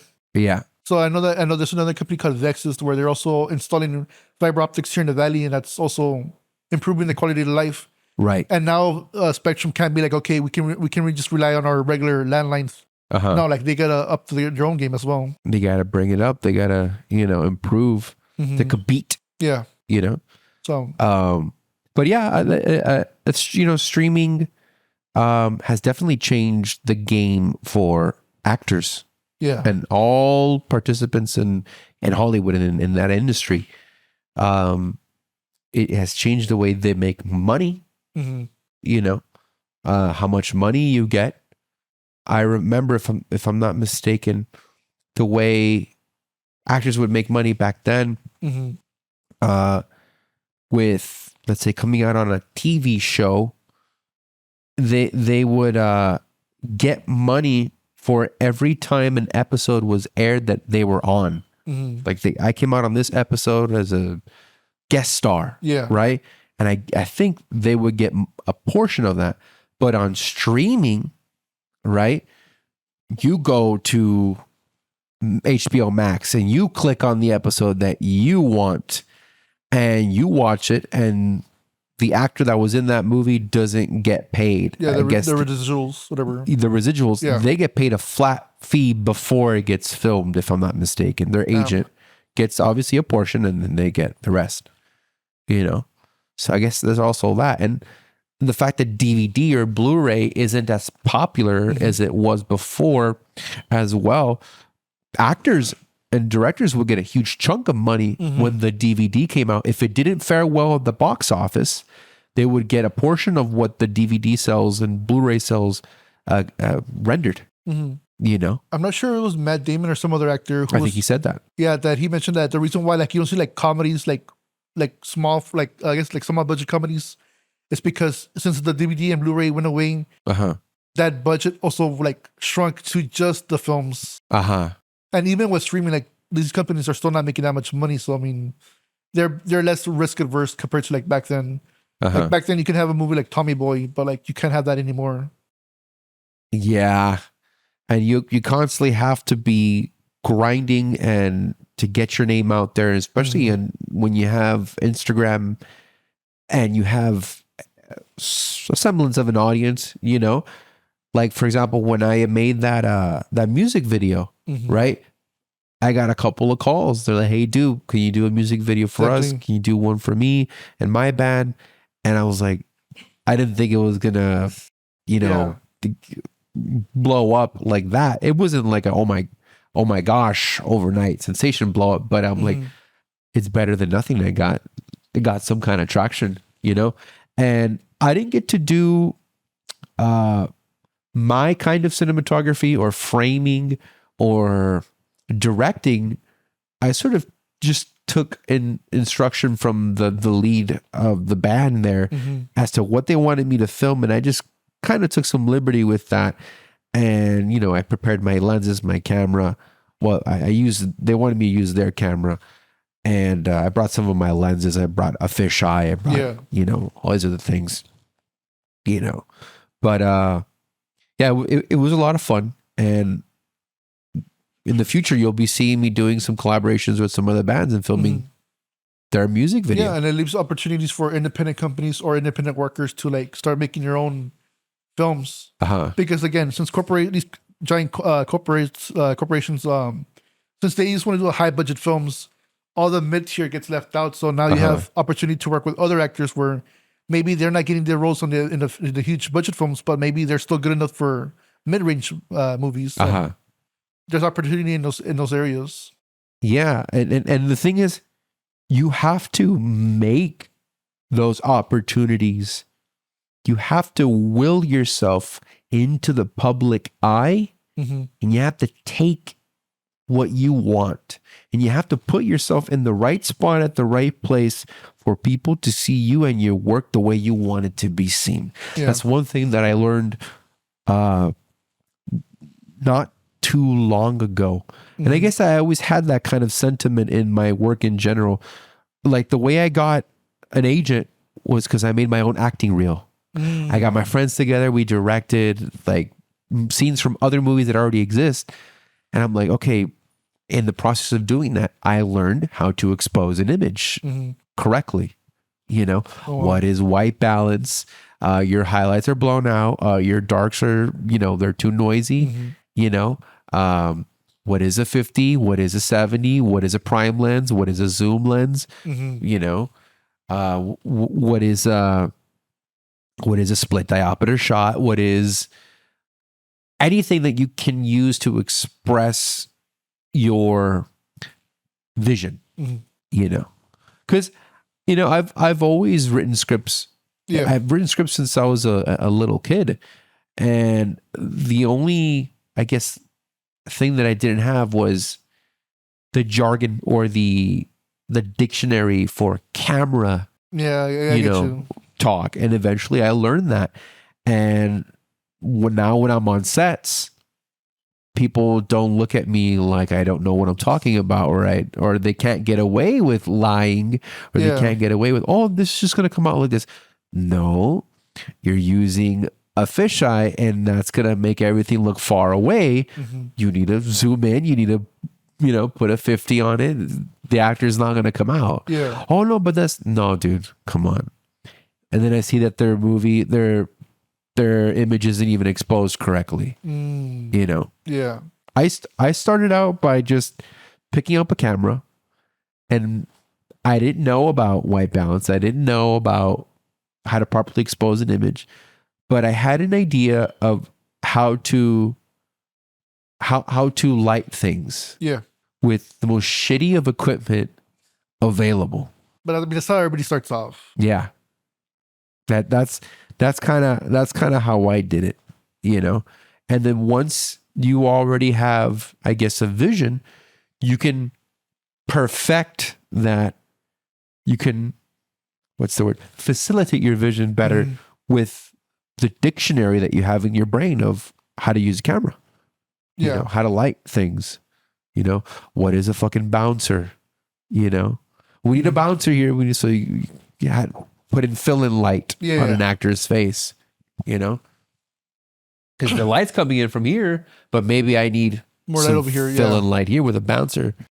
So like when it's stuff like this, I can understand why there's jargon, but sometimes there is like useless jargon where they purposely confuse you just to act superior. Yeah, they. What I've noticed in a lot of amateur films, and the films that I make as well, they're amateur films, technically speaking. But what I've noticed in a lot of amateur films is not only a lack of attention to composition, but attention to contrast and between light and darkness, and an utter disregard for separation of background from foreground, and how they interplay, how to use lenses. Like if I have a vision in my head and I have a sequence in my head when I'm directing, I know what the lens is in my brain. I know how it looks. It's not a 35, it's a 55, it's a 70. It looks more like a painting. It's flatter, A lot of times. And how did you learn all the camera stuff and the jargon? Like, how did you learn all of that? I just did it by going to YouTube. Going to YouTube, even looking up wildlife photography videos, and I learned about shutter speed. What the fuck is shutter speed? ISO, and back then, before we started using digital cameras and we used film cameras, the ISO was already printed on the film stock that you bought. Oh, wow. If I'm not mistaken. I might be wrong. I've never used a film camera before. I did with Kodak, but it doesn't count. It's Walmart. Yeah, Walmart. Right? So the ISO was there. And it's, these crystals that are really photosensitive, right? And that's how you would get a negative, right? On that film of little rocks, of these little crystals that, when exposed to light, give you an image. But now, it's pixels. Pixels, yeah. It's pixels. I like both mediums for different reasons. I don't know how you feel about I mainly use digital. The- I haven't used that. I've been wanting to get into the war. into you know? film, but I didn't not even film. Like just like well, for me, it's mostly video cameras. Because I know this guy named he's from a band called Lower Division, George. He uses a lot of like 90s and 2000s cameras where he has like the actual VHS cassettes. Oh, nice. You guys set them up in there, and it does have a different aesthetic because you can try to emulate it on digital, but it's never the same thing. It's not. It's not. When I see somebody using a digital camera, even if it's 24 frames per second, I can tell Yeah. by the way things move in the frame. Even if it's a still image, I can tell. One of the things that I really love, this is just a micro thing that I loved about film, is when they would present a single frame in a movie, it would kind of be moving a little bit. Yeah, it had like a little shake to it. A Yeah. little shake. I love that. It makes it feel like there's a human presence that is witnessing the image instead of this dead on arrival digital set of pixels that's just, Yeah. It's very clear. Yeah. you know, you can immediately notice it. Pros and cons with both, Yeah. you know, mediums. You could say more cons with film because it's more expensive. That or like it deteriorates much worse. You know, I want to make a film on film and then digitally scan it and then, you know, preserve it, you know, digitally for the rest of its shelf life, right? Yeah, it's like when people compare vinyls to like CDs. Uh-huh. CDs are like, well, depending on like how it's mastered and all stuff, but like they tend to keep that quality compared to vinyl, where yes, you do get that warmth, that sound to it, but it does deteriorate the more you listen to it. Well, it's a CD, you really don't. Uh-huh. You start getting that specific information. Yeah. I have love for CD, but I also have love for cassette. I love how cassette warps like vinyl. Yeah. And it has a higher frequency at times. I guess if that's the right phrase or term. I love vinyl as well, but I don't collect vinyl or cassettes or CDs. I'm the type of guy that if I find a vinyl on YouTube, I'm content with that, you know, or I'll find 4 different versions. How do you find like a vinyl on YouTube? Because like when you go to like a vinyl shop, it's easy for you to like scroll through different aisles, I guess. But like with YouTube, how do you find like music without knowing what it is? I look up, like, for example, one of my favorite songs on vinyl is Brown Eyed Girl by Van Morrison. Yeah. Right. Who was in Them. And I'll look it up and I'll put 45 RPM or 33 RPM. And you'll find 5 different versions at 5 different frequencies of that same song. Yeah. Because there's so many songs, dude, like Living on a Prayer, right? When you hear it, MP3, it's beautifully mastered. You hear every instrument. Everything is, you know, very well mixed. It's not compressed the way mono is, right? Yeah. But when you put it in vinyl, it puts it at this really nice higher frequency. I'm not so much enamored with the crackles and the Yeah, some people are. That's really much what they're into. you know, I'm not really into that. I'm more into like the high frequency of it. I love hearing it at a brighter tone because it's like it's hearing the song for the first time again. It's a new version of the song. How many times have you heard you know, that song by The Outfield? Chosen on a vacation far Your Love. away. You know, Your Love. Yeah. But then you hear it at a different frequency and you're like, what's this, a new song? You know, Yeah, I not get like you. that, but you know. Yeah, sometimes there's just more detail into the song as well. So That's what I love about vinyl. You know, I mean, what else do you collect? I mean, just CDs and vinyl, only because like the bands that like I booked for shows, I want to show like support for the band, so like they sometimes have CDs, or if it's a band I really like and I really want to hear their music completely, I'll get the vinyl. So like right now I only have I think only 4 of them. One of them is from a band called Riley. They're like an emo band. Another one from Glare, which again really popular shoegaze band from the Valley. Shoegaze. Yeah, it's coming back. Shoegaze. it's gotten really popular. Yeah, I do like it, but like, this is where I have a conflict. I love listening to it, but when it comes to a live set, it's riddled with I guess production problems and no, like for me it's just like I grew up with bands who are like very theatrical, very outgoing, like very like performative. With shoegaze, some of these bands they just perform the song statically, and I know that's part of the aesthetic for them. You're supposed to focus more on the sound, but for me, it's kind of like I want to see people moving around, fire or something going on like on stage. Yeah, I think the poster boy for shoegaze is Slow Dive. Yeah, You know, I don't know if you're into Slow Dive or if you've heard some. I heard of their name a lot of times. I love that band, and I love a lot of other shoegaze bands, and it's a genre that's been coming back, into the public eye in the last, I think, 4 or 5 years. Another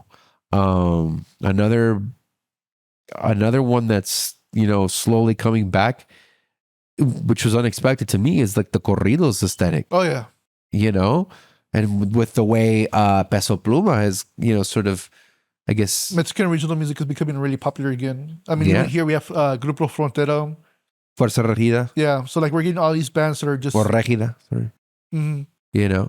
I think that's going to be the trend for now on. And that's what I was telling some of the bands that I work with. Like, if you're a rock band, try to like listen to Mana and Café Cuba, like a bunch of these like Mexican bands, Soda Stereo. Like, listen to them because Soda Stereo. Listen to them because even in food, before the top food that was like favorite among Americans was Italian food. Now it's Mexican food. Now it's Mexican food. And so like all that Latino culture is going to become a lot more popular. So it's better to keep your eye on it. I mean, you see it with Disney with Coco and a bunch of other films. Encanto, Book of Life. Fucking Encanto. Like all that stuff is to become more popular. So like if you're a musician, pay attention to it because some of these things are going to... Moana, Mamona. Yeah. And the biggest example I have is a band from Houston called Vortex. And I've not heard of them. They're really popular. Like they sell out California, New York, the Valley, like a bunch of places, and they're doing like they have their own original music, but it's like very like based on Mexican rock. Oh, that's nice. Music. So like I was like playing some of these songs, and my mom like they sound like this band from over here. I'm like, yeah, like that's what they're trying to emulate. Is it like Greta Van Fleet ripping off Led Zeppelin? Not to say that they're like a complete rip off, but like they do like get their influence. You can tell where their influences are from. Okay, all right. Yeah. And so like if this is becoming really popular, other bands need to take notes. Yeah, and I heard something, don't quote me, that Peso Pluma and like Mexican music and Mexican pop culture music is like kind of, I guess, taking the place of like the Puerto Rican, Bad Bunny, Jaco, and what's that other dude? Anuel. Yeah. Kind of music soundscape. I don't know how true that is. I don't know if you can measure it with metrics. I'm pretty sure there's like streamings and all that stuff, like how to... Because I know that I was reading the article where I was saying that that's happening with Mexican original music where for a while, like rap has become like the mainstream genre here in America. And that it's already reached its peak and now some other genres are going to take over, and I think that anything was like, it's like related, it's going to become more popular because obviously you have the patterns of immigration going on. Just in general, it's becoming more popular because now we have streaming services, so it makes it easier for other genres to become more popular. It's like K-pop. Right. K-pop was regulated. It was just like a Korean thing for a while, but then you had people like it's mainstream now. Now it's mainstream. And it's probably going to happen with same thing with corridos and a bunch of other stuff. Yeah. Was Gangnam Style K-pop? Yeah. That was like the very first one that became popular in the US. And it was already, what's the word? K-pop was like, how do I explain For them, this? it was like already popular. Like it's mainstream over there. Yeah. Right. How do I explain this? When something is like popular in the States, but it's not mainstream? Yeah. Okay. That's I guess that's what I wanted to say. K-pop was popular in the States amongst weeaboos, amongst otakus. Yeah. Right. And then I guess the coming out party or the We Have Arrived party was Gangnam Style. I guess that's what I was trying to say. Yeah. No, yeah. That really popularized it with the mainstream. That really and there's always like this, it reminds me sort of like India music videos. The what's the word? The handsome I guess, man who believes in the values of the nuclear family, and he's going to romance this girl, and that's what the video is about. And it even happens in these Indian music videos, and obviously there's going to be a dance sequence. That's You know, but I also feel like Bollywood doesn't get enough mention. It gets, in kind pop of like, culture. It gets mocked. So, like I seen on TikTok where it gets like really dramatic with these different like flashing shots. Uh-huh. And I mean, I think it's eventually it's going to get popular because their population is like really huge. And again, this is another part where people need to like pay attention to politics. The reason why like K-pop became so popular is because Korea is not a big country. I know. So like when it comes to military, they're not going to be like the biggest one. They have to like legit force their citizens to do like mandatory military services. So what they realize is like, hey, if we can have hard power, we're gonna have soft power. And so like if you become such a cultural influence where people want your media, they want your music, they know that those countries are gonna want their citizens are gonna want their countries to defend that country. So like no one wants to hear about North Korea blowing up South Korea because like you're gonna lose BTS, you're gonna lose all Blackpink, you're gonna lose all these different bands. Right. So it's in the interest of the government to promote these cultural aspects of their country. Right. To gain like more protection and basically for their own interests. Right. Their form of, setting their footprint on the global stage. Yeah. Right. And, having something to sell on the global stage, and get more people interested in their culture and not inflate, but to contribute to the economy. That too, yeah. In South Korea, another hotspot for tourism right now is Saudi Arabia. Oh wow, Abu Dhabi. It's a very like Las Vegas-y, Hawaii kind of vacation now, where a lot of my friends that I knew in Miami, they're like, oh, we just went to Saudi Arabia, like it was no big deal. Like they're taking pictures in these really glitzy and glamorous locations, right? And they're again setting their footprint on the world stage with all these events like Fury versus Ngannou, Fury versus Usyk, Ngannou versus Joshua. They're putting on these events that the West has really been wanting to see, like WWE as well. Yeah. And they're providing that because they have of course, the West obviously has millions and billions of dollars, right? But they're, investing money in something that has a lot of demand, and investing a lot to the point where they're offering fighters fights with enough money to convince them to actually go over there. Actually go over there and fight those fights that people have been wanting to see in the States that we couldn't see because I guess the money wasn't right. Yeah, and over there, I mean, they're very wealthy. They're able to like form islands in the ocean. But there's also a lot of human rights violations over there as well, and you could say that all these big explosions. I don't want to use that word. All these big events of entertainments, they're distractions from. Yeah, it's a PR campaign. Human rights violations. But what I also think it is we have a big dick and we're going to swing it around with the pageantry, with the billions of dollars of production. We're putting on events that you guys have failed to do. Again, it's like how we talked about earlier. It's high school again. These people are putting on the big parties and you're not invited, or maybe you are invited. It's very primal. Yeah. In a way, it's childish, but it's understandable, and of course you want to have a reason to you want to have an influx, or what's the word? You want to have traffic from other countries coming into your country and adding to the economy. Yeah. Right, boosting the economy. Yeah, so it's it's everything. It's all combined.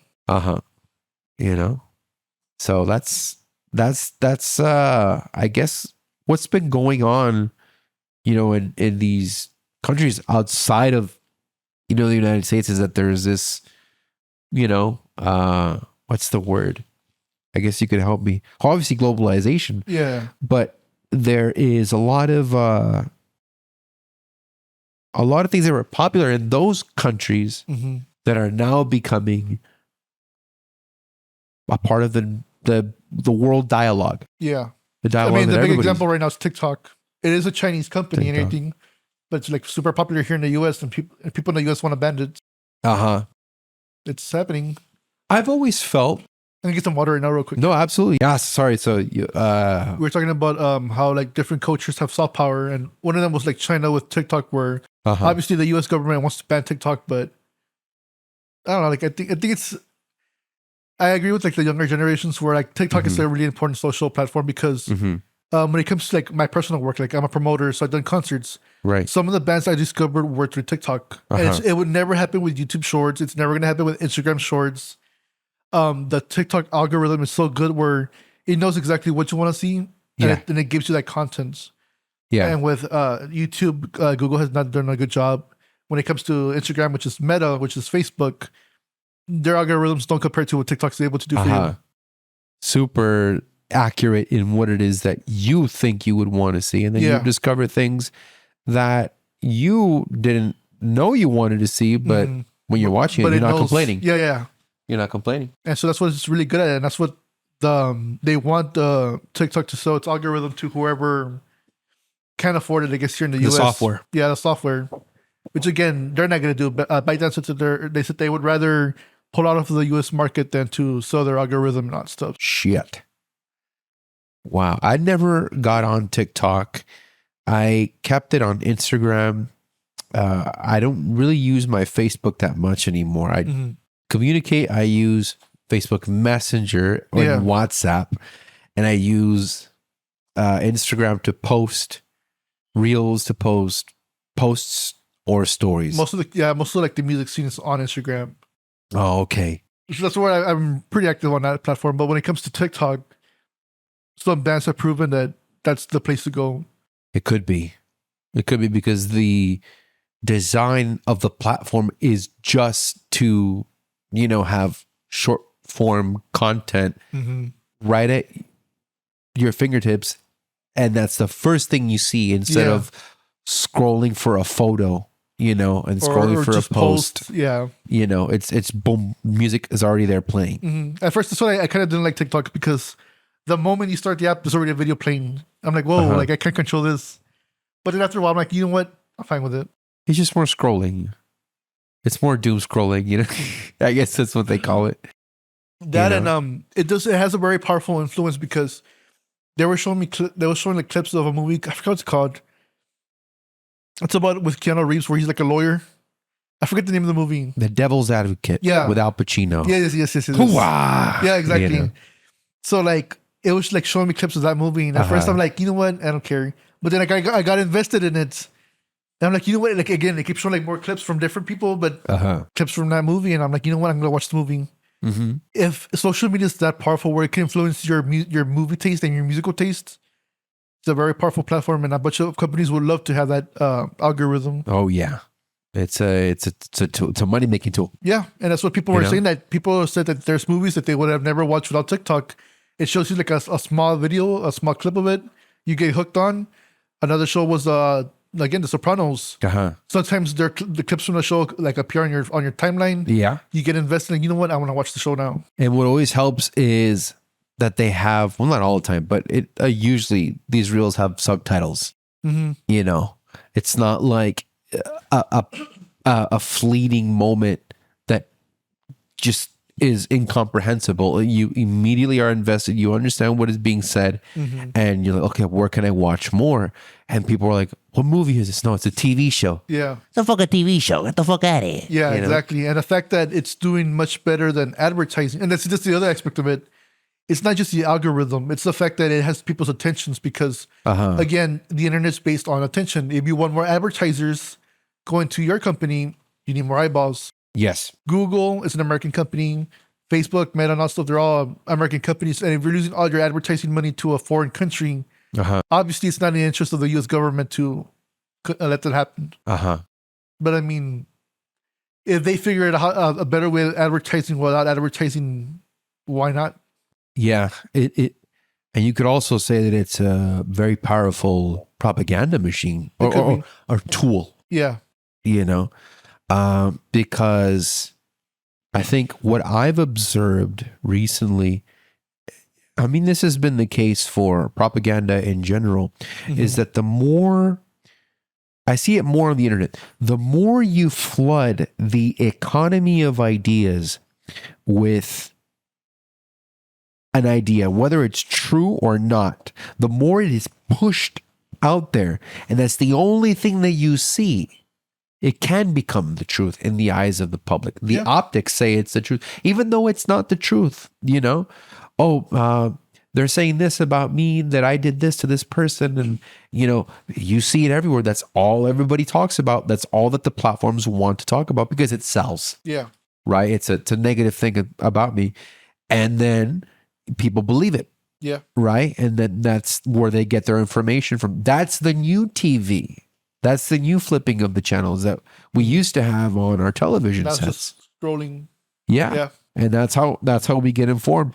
And I think that a lot of people say, oh, like, yes, to some degree, I do agree with what I'm about to say. They're like, oh, social media has changed us. And I'm like, okay, yes, but also it has illuminated something that was already there before. Mm-hmm. It wasn't that we were too too different when we were scrolling on TV channels and surfing through TV channels. If we didn't like something, we went on to the next thing because of our attention span had been retrained to get tired of something if it doesn't immediately give us a dopamine rush or stimulate interest. So social media and scrolling through reels is just a steroided version of that, you know? I think. Yeah. You know? For me, I mean, not only that, but when it comes to just the information in general, back then when you was just television, this is just 3 channels, because I know there's like 4 or 5 channels, but let's just say 3, for example. They control whatever you can watch. Uh-huh. Whatever ABC, CBS, Fox, and whatever NBC, they would control, curate, decide what you can watch. Yes, you have different options, but at the end of the day, it's just them. With social media, you have different options. You can see different, whether it be, let's say, the conversation on war. No longer do corporate media have control on what narratives are said. Now you can listen to someone who may be living there. And they can explain, like, this is like my situation there. Where back then you had to rely on a corporate to send one of their journalists to that country, see whatever information they get, then they send it back. Yeah. And their social media blows up. And now they become... so now you can have independent journalists going on the ground, because even now, like, you don't really see that with corporate media anymore, where they sell journalists to other countries because it's too expensive. You're risking their lives. And now it makes the ground again, like, just like in movies, now there's independent journalists who can go to those countries and say, hey, this is what's going on here. And you know you're getting more of the truth because you don't have producers telling you, hey, we have to sell this idea or this version of because it's better for our country. And they have an influence because they have a crowd. They have like 100,000+ followers, and then it becomes, and then they post a viral video, and then they get more followers, and then their truth or what they're covering starts coming to the light. You know. So I mean, that's why I kind of like it, but at the same time, there is like the downside, because again, you could get trapped into an echo bubble, or just a social bubble where you're getting the information that confirms your bias. So that's another issue. But I mean, a lot of people go online or anywhere in general where there's a traffic of ideas that, you know, they want to go find an idea that, you know, is the same as their idea so that they can feel validated intellectually, and they feel that they're smart. They don't feel stupid. They feel that they are vindicated, or that they're, you know, not alone in their thinking. Yeah. You know? So there's pros and cons when it comes to that. So I mean, overall, would I keep it? Yeah. I prefer the I guess, how would you say it? Just the fact that you have different options to listen to whatever you want, instead of just a couple of options.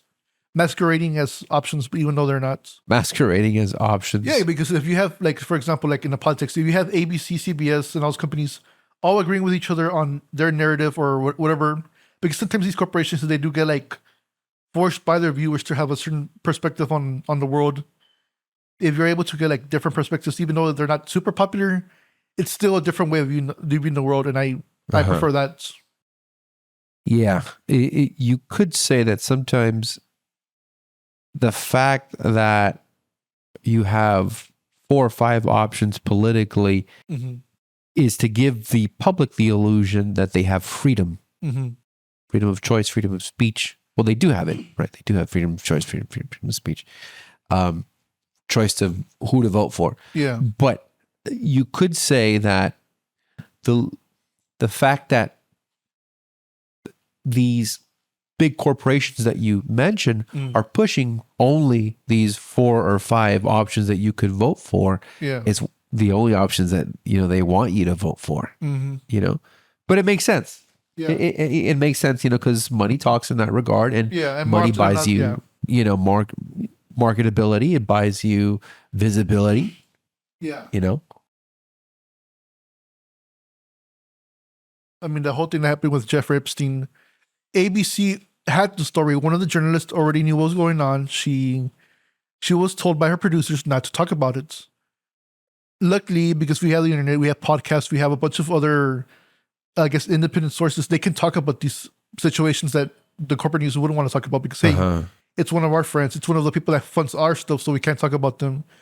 It's not limited to like the national scene. It's also like here locally in the Valley, there was a business owner.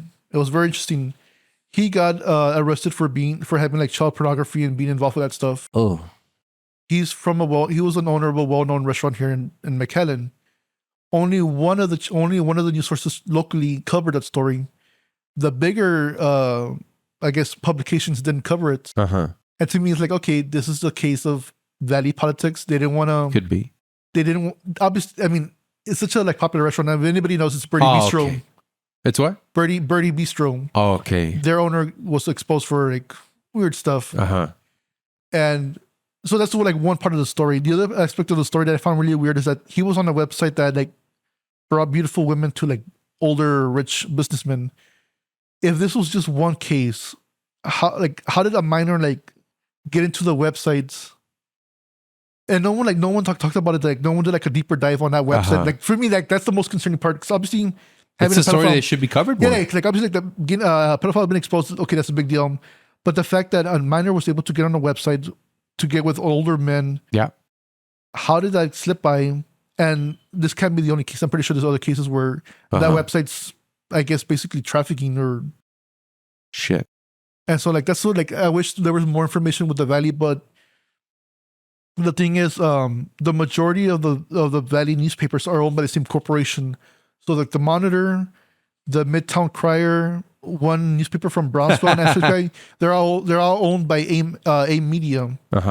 And so like whatever you see in one newspaper, like you're gonna see it across You'll them. see it in the other one. And maybe like there's maybe like 1 or 2 independent newspapers in the Valley. I know one of them's called the Rio Grande Guardian. It's owned by a British guy of all people. Like it's really weird because I met him. And Did you do a podcast with him? No. This was like way before like when I was in college. Oh, okay. I was trying to get a job with him and unfortunately it didn't work out.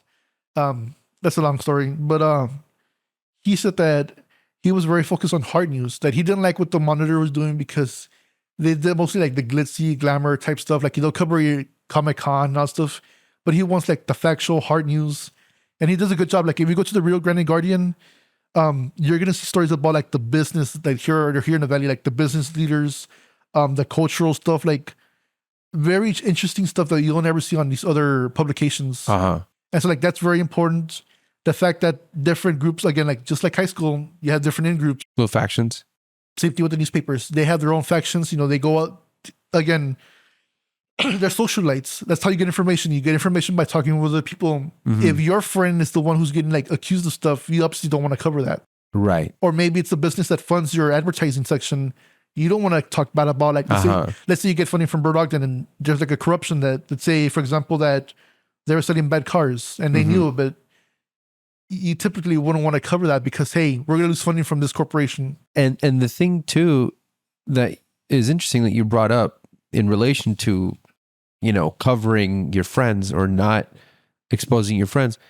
When Jeffrey Epstein got outed, right? And they did it's been going on since he got outed. Like when I say it's been going on, I'm saying covering his story, talking about him in the media. He has become a verb like Weinstein. Yeah. Right. He got Epstein. Epsteined, he got Weinstein, right? She got Weinstein. Epstein is a symptom of a much grander problem at play where something is being, I feel, left out when you're seeing these publications about Jeffrey Epstein or people like him, like Weinstein, that doesn't, yes, it sheds light to the bigger problem at hand, that the system of the structure, I'm not going to say it's patriarchal. I'm never going to say that. But that it can be used for corrupt, abusive purposes. And there are other people that have not been named that are connected to Jeffrey Epstein. No, yeah, the entire list hasn't been shown. The thing is, stuff like this is never going to end because, right. For example, I used to work at Home Depot. For example, there was one guy who would get accused of like being like touchy with women, like the cashiers and all stuff, and they would complain to HR. HR never did anything. Why? Like never did anything. And then later on I found out it's because he was like one of the best sellers of credit cards for the company. Shit. And so if you bring a lot of value to a company, they're not gonna want to get rid of you. They'll like slap your wrist and say, "Hey, stop it," but they won't get rid of you. With Jeffrey Epstein, it's a combination of him being rich, but like some people believe that maybe the government was involved because there's things called honeypots. Basically, if you want to control, like, let's say scientific minds or like business leaders, you need to find ways of getting compromising information on them to use as blackmail. So he will like obviously get like for example Bill Clinton and a bunch of others, like the Clintons, the royalty in the British Empire or whatever. He would get them in incriminating ways of like, hey, you're not with a minor, so we cannot control you. There's that aspect. Yeah. With the local music scene, there was a person who was being like sexually abusing women, drugging them, raping them, and all stuff. Like this is like confirmed stuff. When was this? Last year. Last year? Wow. So the point is, I had heard stories of it, and I'm pretty sure this also happens with Hollywood with Harvey Weinstein. Yeah. Sorry, I'm getting a little nervous. No. Drink more water. Yeah, it's the water. Yeah. And again, if you need anything, from the kitchen, let me know. But basically, when people provide a lot of value, this person provided a lot of value for the music scene. He had the most popular DIY venue. People in the music scene already know who I'm talking about. It's well known. I had heard rumors, but I couldn't like speak out about it because once rumors are like hearsay, you can't really act on it. But it was proven eventually. Oh, like in a court of law? No. Well, not yet. I'm pretty sure it's going on, but I'm not like, I don't know like what's going on with the victims. But the point is, a lot of people knew about the situation. Interesting. Not just like the bands, but like also like bigger promoters. I know because I talked to some of the victims and they told me that they had emailed a certain promoter saying, hey, this guy's bad news. Don't get him on your show because he's abusing us and all stuff. That promoter still had him on his show. It wasn't until after the show was done and more noise was made about the situation that promoter said, like, hey, we're no longer connected with that person. That's when a bunch of other like bands started saying, hey, you know what, let's not get involved with him anymore. So as long as you provide a lot of value to a specific scene or like community at least, you're gonna be allowed to do whatever you want. It's just, I don't know why. People don't want to speak up because maybe like, what if we get blacklisted? Because that's what some of the victims said. Like they were afraid of saying like, hey, if we speak out against him, what do we get banned from shows or like from venues or stuff like that? Because again, everything's interconnected. So there's that influential power and like the monetary power where obviously like you say you're in a band and you speak out against like the most popular venue. You kind of don't want to say anything because you shoot yourself in the foot. You shoot yourself in the foot. You don't get booked anymore in that place. And so like even that's when I heard the stories about Harvey Weinstein. Once I saw the local music scene, like what was happening here, I'm like, okay, this happens everywhere. It's not just Hollywood or it's just human nature where you don't want to shoot yourself in the foot because they bring opportunities. And so as long as they're bringing opportunities, you won't say nothing. Now, once that person gets canceled, then everybody starts speaking out openly saying, oh, no, fuck that person. I never liked them. Kind of like, okay, No. You're only saying that after the fact. Yeah. And that's why I say that it points or it illuminates a problem that is much bigger than Jeffrey Epstein. Yeah, it's just human that nature. has always existed. You know, when there is a structure that can allow for something like that to happen, it will happen. Yeah. And I don't want to like talk down on other people, because I was guilty of it as well. Like, I didn't speak up because, again, from my perspective, I only knew the rumors. but it wasn't proven. It wasn't proven. It wasn't proven. Only afterwards, then it's kind of like. I guess you can't feel guilty because it wasn't proven. Like, you know, recently, someone that I know was, I guess, just absolutely bombarded with like allegations from somebody. And, you know, I saw that and I'm like, I'm not going to say yes or no. I'm not going to believe anything until it's proven in a court of law. I can't make a judgment or a call on that because I don't know the person. I don't know the person that's accusing this person. Yeah. You know, once it's multiple people, you hear like similar stories. That's when you can kind of like say, hey. When I hear multiple people, you know, I'm gonna be like, okay, there's something happening here. Yeah. You know, because obviously there can be a conspiracy against you. That too. Between, you know, a couple of people, and they're like, okay, let's get together. You know, fuck this guy. We're gonna ruin his reputation. Yeah. It happens a lot, not just at the SEMA, at the top of society with Hollywood or politics, but anywhere. I see that in schools where I see a group of bullies purposely like pick on a kid, and then once the principal comes in to get involved because the person who was being bullied retaliates against the bullies, they can all they all say the same story, like, hey, no, like he's the one who started it, we just retaliated. I'm like, you guys are lying. Yeah. So like stuff like that does happen. It's a tribal human nature. It's just tribal, yeah. It's just tribal stuff. Behavior. And, you know, things like Charles Manson and Ted Bundy, you know, I think are distractions or they're symptoms of what caused them to be that way. Yeah. And sometimes there is no clear-cut answer for why a serial killer behaves the way that they do. And it's more terrifying to have no explanation as to why they kill irrationally instead of, oh, I was abused as a kid, you know, I was put through the system and I was raped in the system, and, you know, obviously that's horrible, right? But their folly, their trajectory could explain why they later lashed out against the world and life, you know, and they committed these crimes. So it's not as terrifying because, okay, I understand, like you went through the ringer. But then there are people that just, they don't have that stop in their brain. And they just do it, and they just do it, you know? So, and then there's people that don't have that stop and were abused. Yeah. And then you get somebody like Adolf Hitler. Yeah. You know? No, yeah, I agree. And I think that's also like my criticism of like modern horror films where they retract like classic horrors where they say, like, hey, like for example, Halloween's a big example. In the original one, he just became a violent killer, killed his sister, went crazy. In the remake by Rob Zombie, there's a whole explanation. Yeah, like he was abused by his family members and all stuff like this.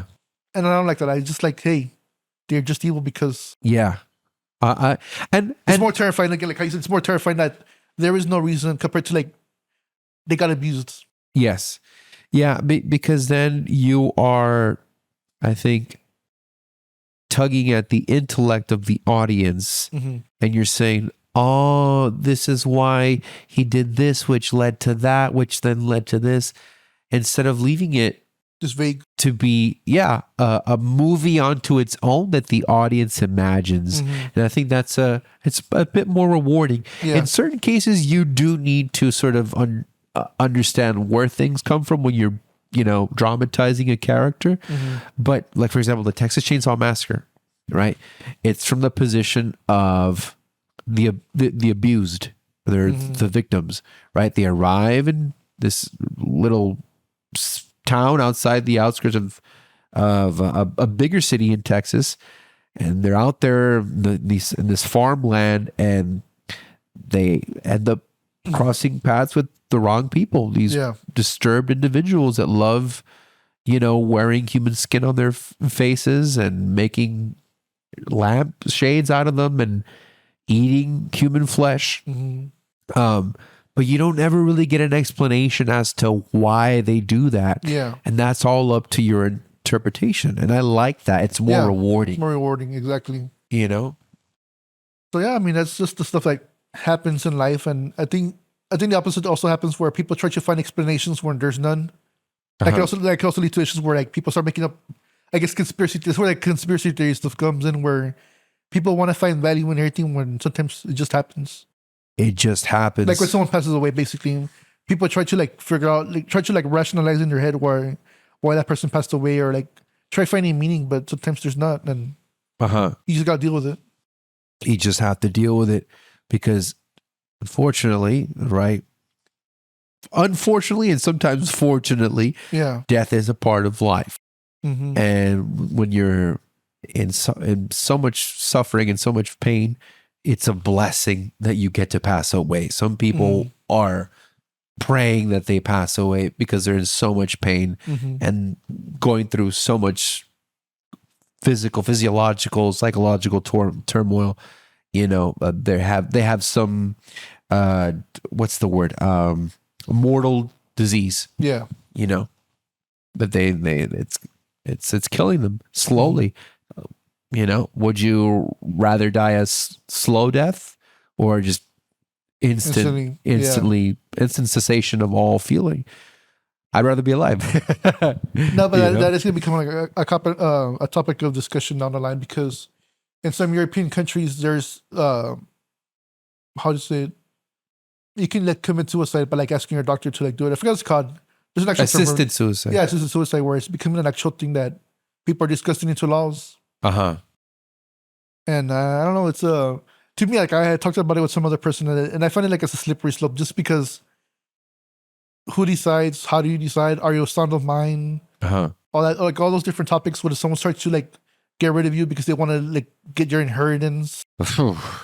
Yeah, you can't. That one for sure. I am not gonna like argue in favor of the people that are interested in getting the inheritance. Or like, what if someone's like, when like let's say like they're son of mine and they want to like end their lives, but then like they become like mentally ill, or like they're no longer mentally able to like make a decision.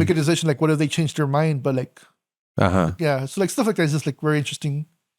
Yeah, you do get into a sort of moral gray area, and you don't know what side of the fence you should be on, and then you're thrust into making a decision when you're put in that situation, and then you find out something about yourself. You're like, oh, I was on this side of the fence, but I didn't know that I was on that side of the fence until I was thrust into that position. But I think about life a lot.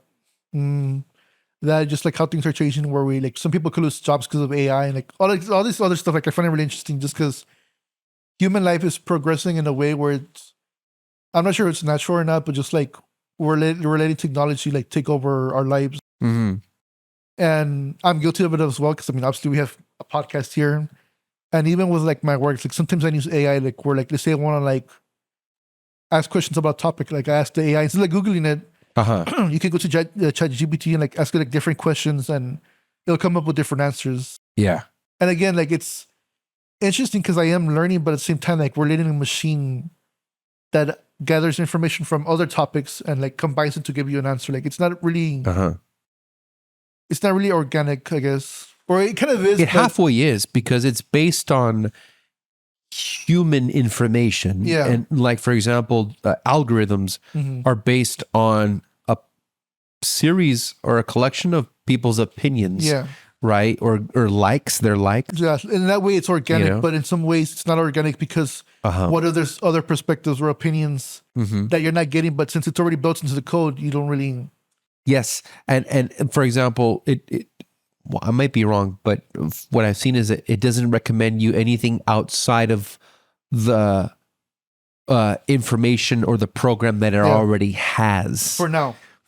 It'll just it'll just recommend you shit that you already like, or kind of like, or that is related in in a sort of tangential way, but not like, okay, well, I didn't know that I wanted to watch, a rom-com, and the algorithm, all it's giving me is horror this or mystery this, crime thriller that. They're related, but they're not the rom-com that I didn't know I wanted. Yeah, for me, that's just that, or like the idea that eventually it's going to get to the point where it can like rewrite its own code and make itself better because it no longer needs a human person like to. It's like stuff like that. I just think about like, okay, what does it mean to be human? Our consciousness, not stuff like, can we reach a point where maybe we don't have to die because we can like write ourselves into code and download our consciousness? Because I know there's people that are constantly trying to avoid death.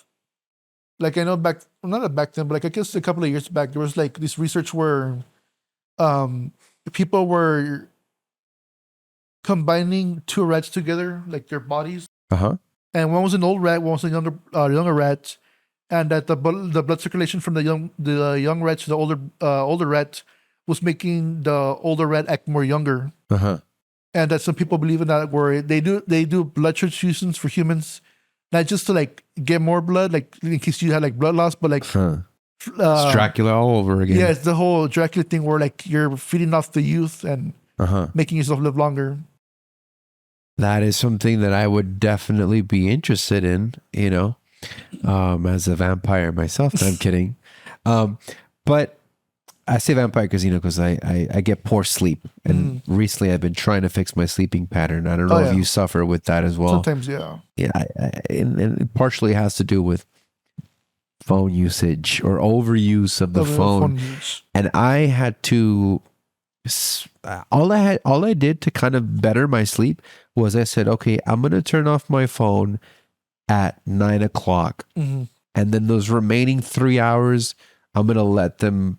Just let me get tired. Let those hours tire me out, and I can go to sleep with my brain completely off instead of being in phone mode. Yeah. Yeah, because all that stuff affects the blue light, where it simulates sunlight, so your mind thinks like, oh, it's so morning, so let's stay awake. Compared to like being at night, where it's just complete darkness. Yeah, dude. And recently, like I was just getting 3 hours of sleep within a 24-hour time span, and I was having hallucinations, seeing things that I knew that they weren't there, but I saw the thing, and the fear that I felt of seeing it there was just as real as if it were actually there. Yeah. So it's a question of. Or maybe it's not what you see, but when you see it.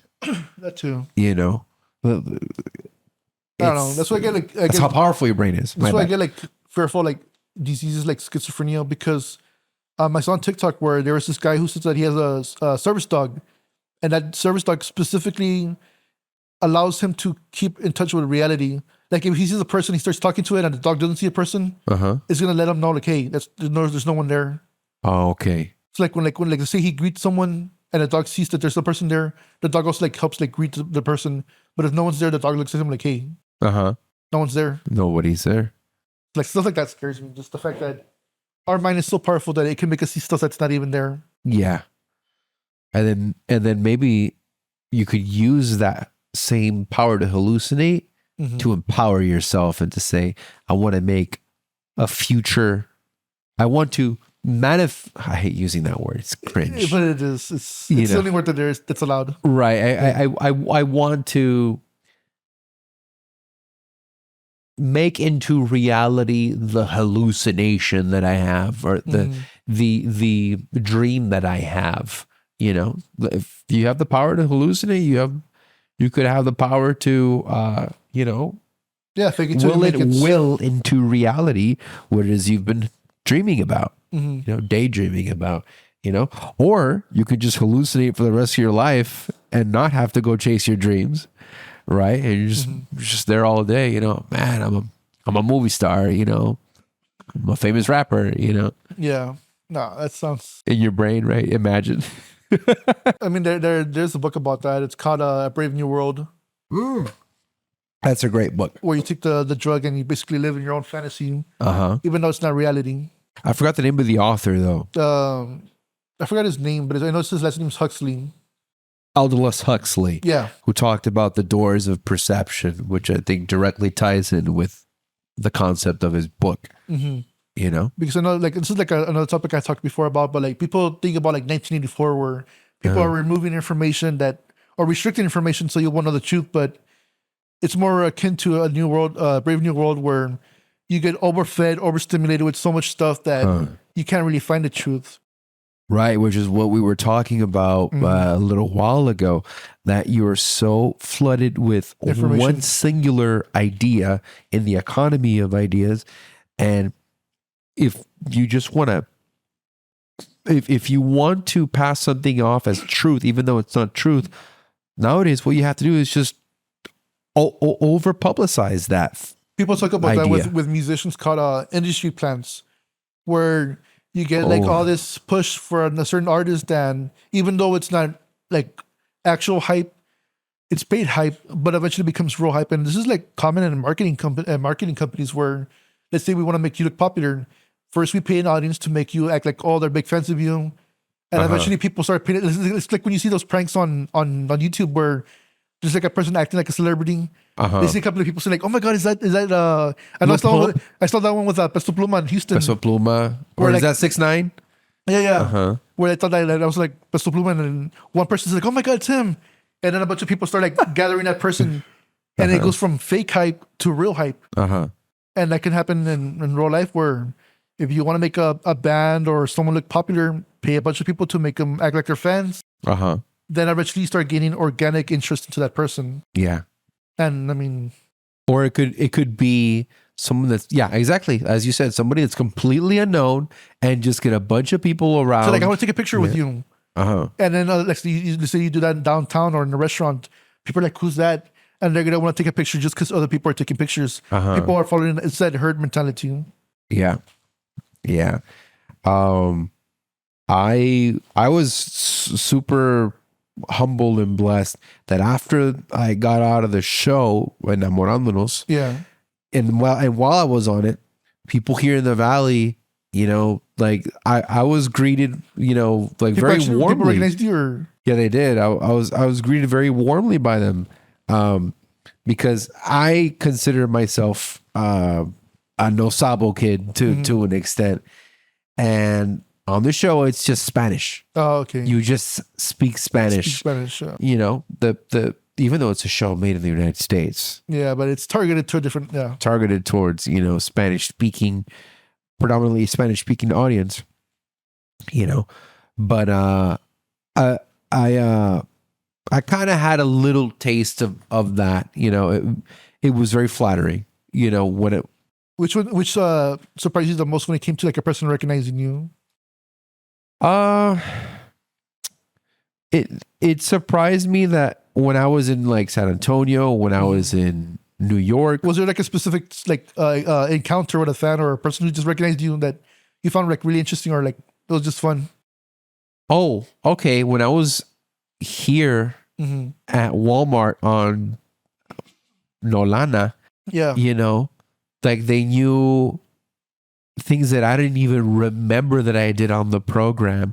Oh, and you went out with this girl, you did this thing with that girl, and then you went out with this one, and then you said no to that one, and I'm like, I don't even remember any of that. And I was like, you know, again, I'm flattered, but it's also like funny. But I don't get uncomfortable. I'm super flattered and humbled whenever somebody like sees me or recognizes me from that show, you know. And so you know, sometimes I do see them. And recently I have I've been getting less of it. So that's also cool, because I guess you can kind of like, you know, relax. But it's not like it's not a super popular show. So it's not like I'm going to be like, you know, fucking, what's the word? Bombarded by a paparazzi or anything like that. No. They'll just recognize you from the show. I'm like, dude, thank you so much for the Yeah. support. Oh, sorry. I thought that was something. You know. How do you keep balance between that? Like when you were like, I guess at that peak, because sometimes people start chasing that high of like, I want to be recognized a lot. How do you like regulate yourself from being like, okay, you know what? Yes, I was on a television show, but it's not like, it's not all of me. I'm also like this other person. Well, I never went to that show for the purpose of fame for fame's sake. I Yeah. went on there because I wanted to find some other show that I could go and act in. And then that would be like a launching pad. And I found other people there that I could network with that they're in the filmmaking industry. So I made those connections, and they're involved with the studios, and so now they know who I am, and I'm like, okay, that's awesome. They know what my work is, and they follow me on Instagram, and I follow them. So to me, it's just another tool of exposure for my work or my brand, if you want to call it that, But my main interest is filmmaking. What It's would be my like passion. what would be like your dream project? Like what would you want to do with film? I want to make a 2-hour plus feature on a European dictatorship in the New World, and I've always had a very clear vision of what I want, but I also sometimes don't know. I also always question what I want. Yeah.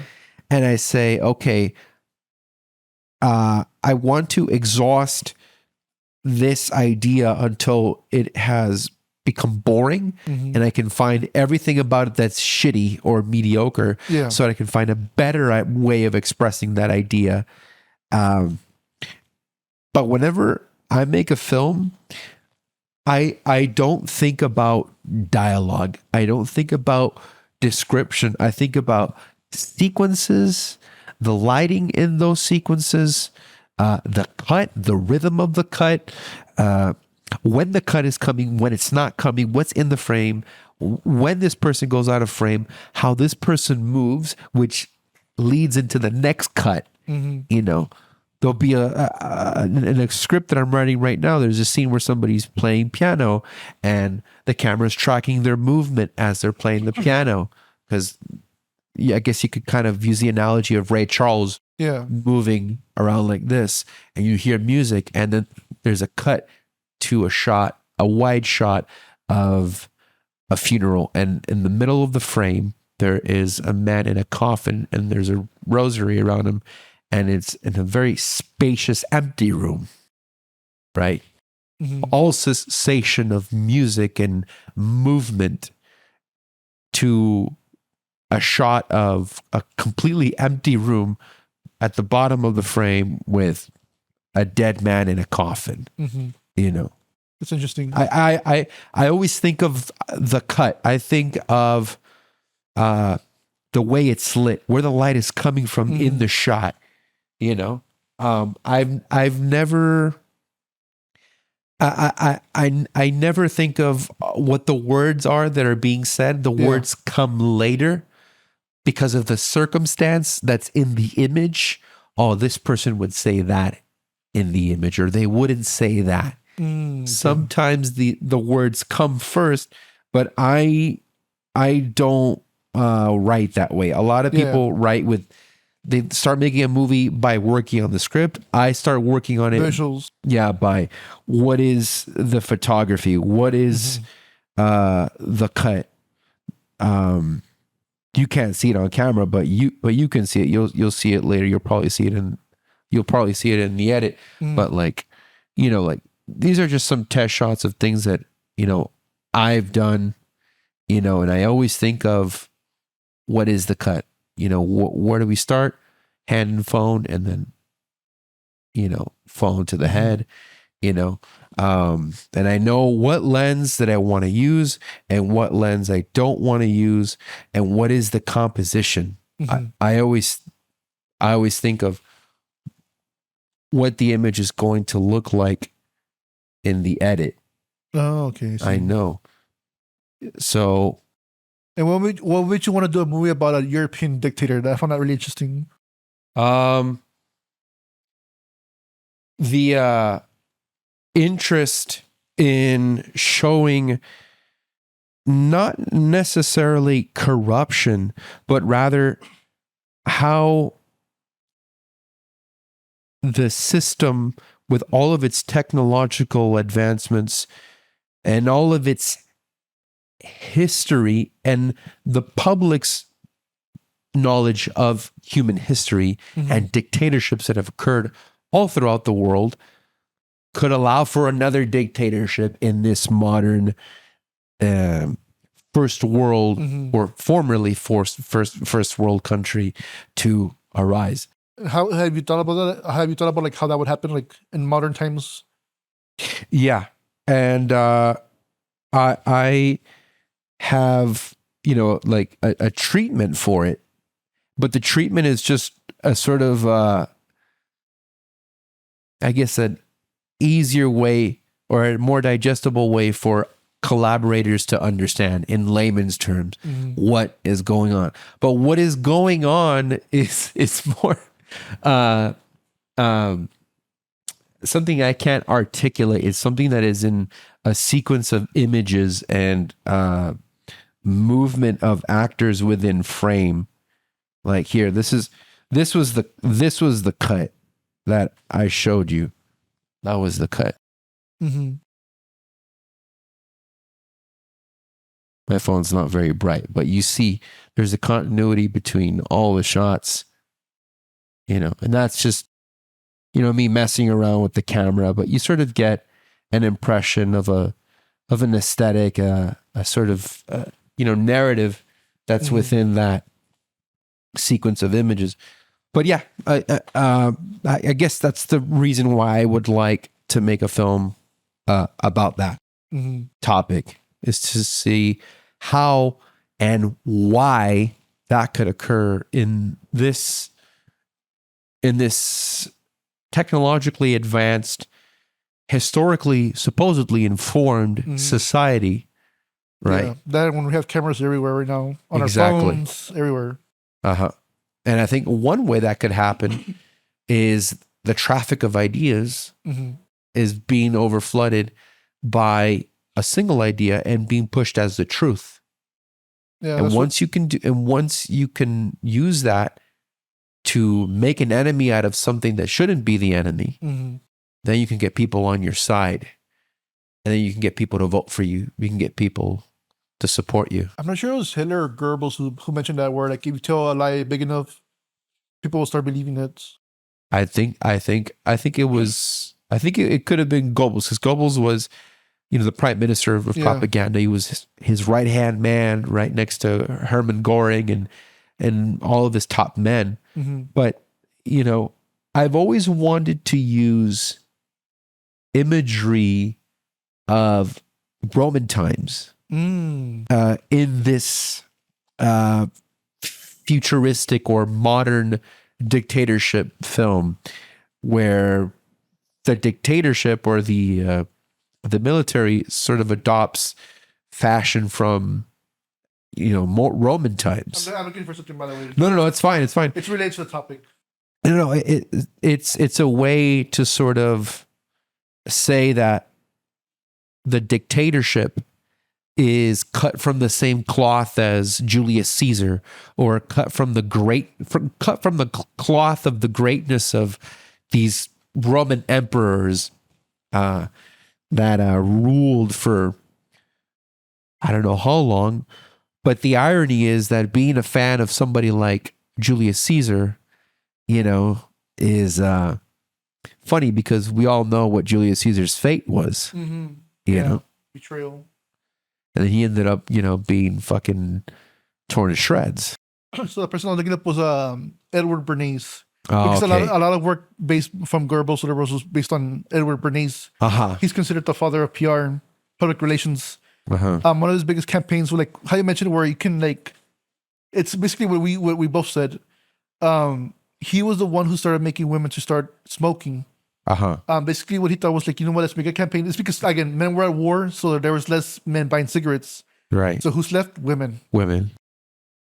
His campaign was to get like a bunch of like beautiful models to go to like a certain event, and they all started smoking, and that it tied in with feminism, where they were calling cigarettes the torches of freedom, Uh-huh. and it was so powerful that women all start smoking. It looks fucking cool. Yeah, it looks cool. Right? You have beautiful models smoking, and it's called the torch of freedom. So you get the feminism part, you get the housewife saying like, you know what, I wanna be look tough and all stuff. There you go. Uh-huh. And that campaign worked. I mean, obviously, you still see people, women smoking. Yeah. I mean, not anymore. I mean, vaping kind of took over that, but still, like, you still see that happening. Uh-huh. Yeah. And so, like, you can have paid campaigns like that change perspective of what's reality, and people want to imitate that, even though it's not true. Uh-huh. People just want to look cool, and it happens. So I can see a dictator doing that, where, again, right now, there's people that we probably see as the enemies. For example, a lot of politicians don't like China, but I wouldn't consider them our enemy. I mean, maybe they are to a certain extent, but we shouldn't classify all Chinese as enemies, like just because they're from over there or whatever. Uh-huh. So I think some people take it overboard, and I saw that with the pandemic, where there's a lot of people attacking Chinese people or Asian people because they think, oh well, it's their fault that we have the pandemic. Like, no, it's the fault of whoever like that lab was in charge of whatever, but not all of them. Right. But it's very easy. Again, people want to have a reason, like how you mentioned, where maybe it's not a person, maybe it's not a reason, but like a person to blame. Uh-huh. And if they're able to find that, well, like, okay, let's blame the Chinese for the pandemic, and it helps people deal with the fact that we were under lockdowns and a bunch of other stuff where Uh-huh. they just need someone to look at. It's kind of what's the word? It's massaging of the senses to sort of better accept the circumstances of shit that they're in. Yeah. Like when people are in times of war, like soldiers, they're not, oh shit, huh. Some of them could be, right? But you hear them cracking jokes, you know, being super, super casual and chill and lively. But a lot of that kind of behavior, I've heard, I've never been in the military, I can't speak for anybody, is to sort of deal with the severity of the situation, constantly joking, constantly. Yeah, it's a coping mechanism. You know, I have this massage of the senses to sort of accept the bleak reality a bit, you know, in a bit more digestible way. Yeah. You know? Because I know there's a comedian who I love. He already passed away a while back. His name is Patrice O'Neill. Sir, you've come to the right house. And basically, he explained that what could help the racial issue here in the U.S., where he believed that too many black people hated too many white people, too many white people hated too many black people. But the Jewish people, when it comes to like an evil person, they imagine Hitler. They like, instead of hating all Germans, they know, you know what, we can hate that guy with the funny mustache. Right. They have a perfect image of what evil is. Back then in biblical times, you had Moses freeing the slaves from Egypt. So they had they had the Pharaoh as someone to look at, to say, you know what, we don't have to hate all Egyptians. We can just hate the Pharaoh because it's his fault that he held us back down, or he held us down. They had a scapegoat. Yeah. And like black people here in America, they don't have a person to look at as the person who caused slavery. They can only look at a color of skin being responsible for what happened to them historically. Well, you know, and you also see that there is this call for reparations, not just from Anglo-American people, but from other races and other countries, you know, to make up or to compensate for past abuses or oppression that their race suffered. But at the end of the day, you have to ask yourself, where are those oppressors now? They're dead. Yeah. We're gonna vilify their grandchildren. Mm-hmm. We're gonna vilify the next 4 or 5 generations Mm-hmm. after these are dead, and we're gonna ask them for reparations or compensation for something that happened 300 years ago that they didn't even do. Yeah. You know, To me, yeah, it becomes a difficult conversation because that stuff is relevant to the valley. During the 1920s, I believe. I think it was the 20s. It could have been a little bit earlier. But basically, there was the Mexican American War was still going on. right? Here in the valley, there was. I mean, if anybody who goes to the valley knows that one of our biggest businesses is agricultural. Sure. Some of the farm workers, you couldn't tell who was the good Mexicans or like which Mexicans were from Texas, who were the ones working for the Mexican government. And so the Texas Rangers, they would kill any Mexican they would see. It was called La Matanza or whatever in the 1915, I think. Out. And they would give their farmland to Anglo American settlers. So like, if most of the wealth comes from those farms, a bunch of people here in the valley obviously deal with poverty. Maybe they could have had more wealth if they didn't get their land stolen from the Texas Rangers. So like stuff like that, it becomes like a hard topic. Is how can you help these people if they lost land? Like, I mean, when it comes to value, nothing's higher than land. I mean, obviously you have gold, but land's really valuable. Yeah. So like, how do you repay these people? Like, how do you help them out from? Especially if you can grow something on that land. Exactly. You know, and if there's oil. And all that land got taken away. So like, how do you deal with it? That's always like an internal I think that's a question. better way of putting it. How do you deal with it? Yeah. How do you? Because you can't say like, oh, well, it happened in the past. Yeah, to me, like, that seems kind of dismissed. Like, well, it's not my fault. It's easy to like pass the buck. Like, okay, well, what I'm saying is that I don't think that the people that are born today, yeah, right, their fathers or their mothers were not their fathers, but their great grandfather or mother were oppressors. I don't think that it's on them. Yeah, I know, like the sense of the father. You know, yeah, for reparations, and then if we follow that logic, are we gonna continue, as you said, slippery slope, to ask the next ensuing generation? I understand, but like, the thing I'm trying to say is like, so then what happens? Like, how do you solve issues like that where right, you had your land taken, for example? I think that's a better way of putting it, in my opinion, because those people still need help. You know, they I'm not saying that they're entitled, but it's a basic human right that I feel everyone, you know, is deserving of. You know, a financial capital aid, you know, that not just not that doesn't necessarily, what's the word? You can't fix the world, day of from one day to the next. Yeah, right. It's possible, but to help and to provide a sort of, what's the word? Jumping off point to a better position. Yeah, you know, why not? If we can. Yeah. Right. So like stuff like that, it becomes, to me, because I have an interest in politics, it just becomes like a topic of like, how do you fix this? Because there is like, I get into arguments with different people because obviously there's people who they don't want to like deal with the injustices because they how do you say it? They benefit from it.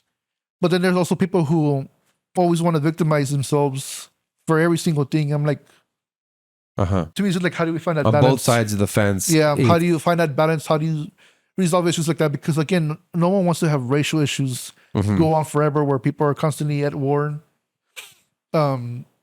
Obviously, people want to be economically better, especially here in the valley. I mean, it's not a rich area, and if you took away an economic means of moving forward in life, how do you like solve that now? Yeah. I don't know. It's just interesting. Just thoughts I have. I think that, and this draws back to what I was talking to you about before the podcast. Yeah. With my time living in New York is that in New York, if you want to rent, not buy, Yeah, rent. That's You- nothing. yeah, an apartment, it could be the size of what you and me are seeing right now, Mhm. from that wall to this wall, and not including that, Yeah. for about $1,050 a month. And then you also have to do the down payment, right? Before you pay the next month's, Yeah. right? So you have to pay like a fee that secures your position at the complex and lets the landlord know, hey, I'm serious about renting here. Yeah. And in the valley, it can go a long way. What you make, because you could rent a place for about $450 a month. That's even bigger than what I just discussed in New York.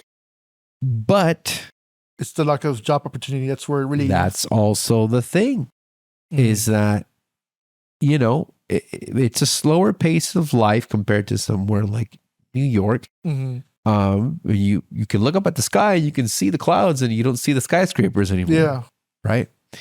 But the food is less expensive, right?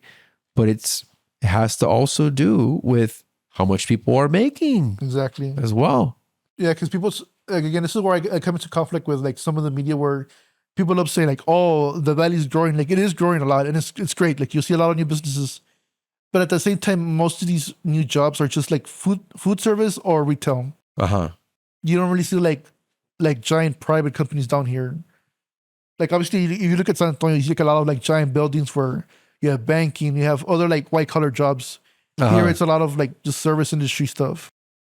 Yeah, and you see a lot of strip malls that you see in every other state, and it's a sort of homogenous, or an attempt to seem as similar looking as the other states, Yeah. to bring up their status and to bring up their, not just I guess, not just to build the economy, but to make their cities, the valley, to make its area, its region, inviting for other people to come in and, to contribute to the economy of the valley. And that's where like I come into conflict, because like I would consider myself not conservative or right leaning, somewhere along there, but this would be a critique of capitalism, which you typically see like, oh, like it's more associated with right wing people. But it's just the fact that these buildings are so homogenized, because let's say like a strip mall, for example, it's a perfect example. If you will have a Domino's there and it just looks like a regular building, the next person who's leasing that property or that building, they could put in their own sign and you wouldn't tell the difference. Compared to like for example, Pizza Hut. If you have an old Pizza Hut building, you can tell it's still a Pizza Hut. Yeah, even though like you can like paint it or whatever, it has that iconic red shape. roof, it's pizza. Yeah. So it's less inviting for a new business because it looks like a Pizza Hut, and you don't want to have a Starbucks looking like a Pizza Hut. So they have all these strip malls where you can just add a sign and then that's all. Yeah, or a taco ole. Yeah. I think I've been to 2 taco oles here in the valley, and I might be ignorant. You have to correct me if if I'm wrong here. I think it's valley made taco ole. Maybe, I don't know. I've eaten at one in Mission, one in McAllen. Amazing food. They have this. Oh my God! Just looking at the dino, they call it the dino ribs. Yeah. Oh my God! Wow. And then they only have them there until 7 p.m., dude. And then the buffet is done, and then they close at 9. So it's great to have that option in the valley. That isn't just Domino's. That isn't just Pizza Hut. So a lot of local businesses are really great, and that is one advantage of the valley. Yeah, and the thing is, you'll find these places in strip malls that aren't just another big corporate, food chain. Yeah. And I love it when I see a business that's I mean, I love eating from Pizza. I'm not gonna fucking shit on Pizza Hut or Domino's. I love eating from there just as much as I love eating from a smaller business as well. But I would also like to see the smaller businesses also thrive and succeed too. You know, For me, it's just a criticism of building design, like designs of buildings, because again, if you look at most modern like fast food restaurants, they're all becoming boxy. Before, when you imagine McDonald's, you would imagine the red roof with the yellow darks. yeah, it's the homogenization. Yeah, and now it's just like it just looks boxy. It looks like basically back in the 2010s, I think they were sending out surveys of how does this restaurant look like, and their big push was to look like Panera Bread. We don't have Panera Bread here in the Valley, but they were looking for those brown tones, and now it's like brown outside, but like if you go inside the building, it's just sterile gray. Like if you go to like a McDonald's now, there's no playground, no like back then when I was like a kid, there would be like game cubes and all that stuff in the play area. Yeah.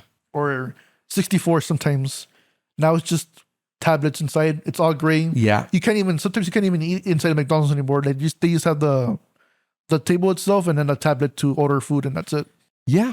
That's what I've seen. I think the one here has a very similar setup to what you just described. Yeah. You enter the building and the way it's structured very strategically. Yeah. You know, so you see certain things that'll influence your buying and influence your purchasing.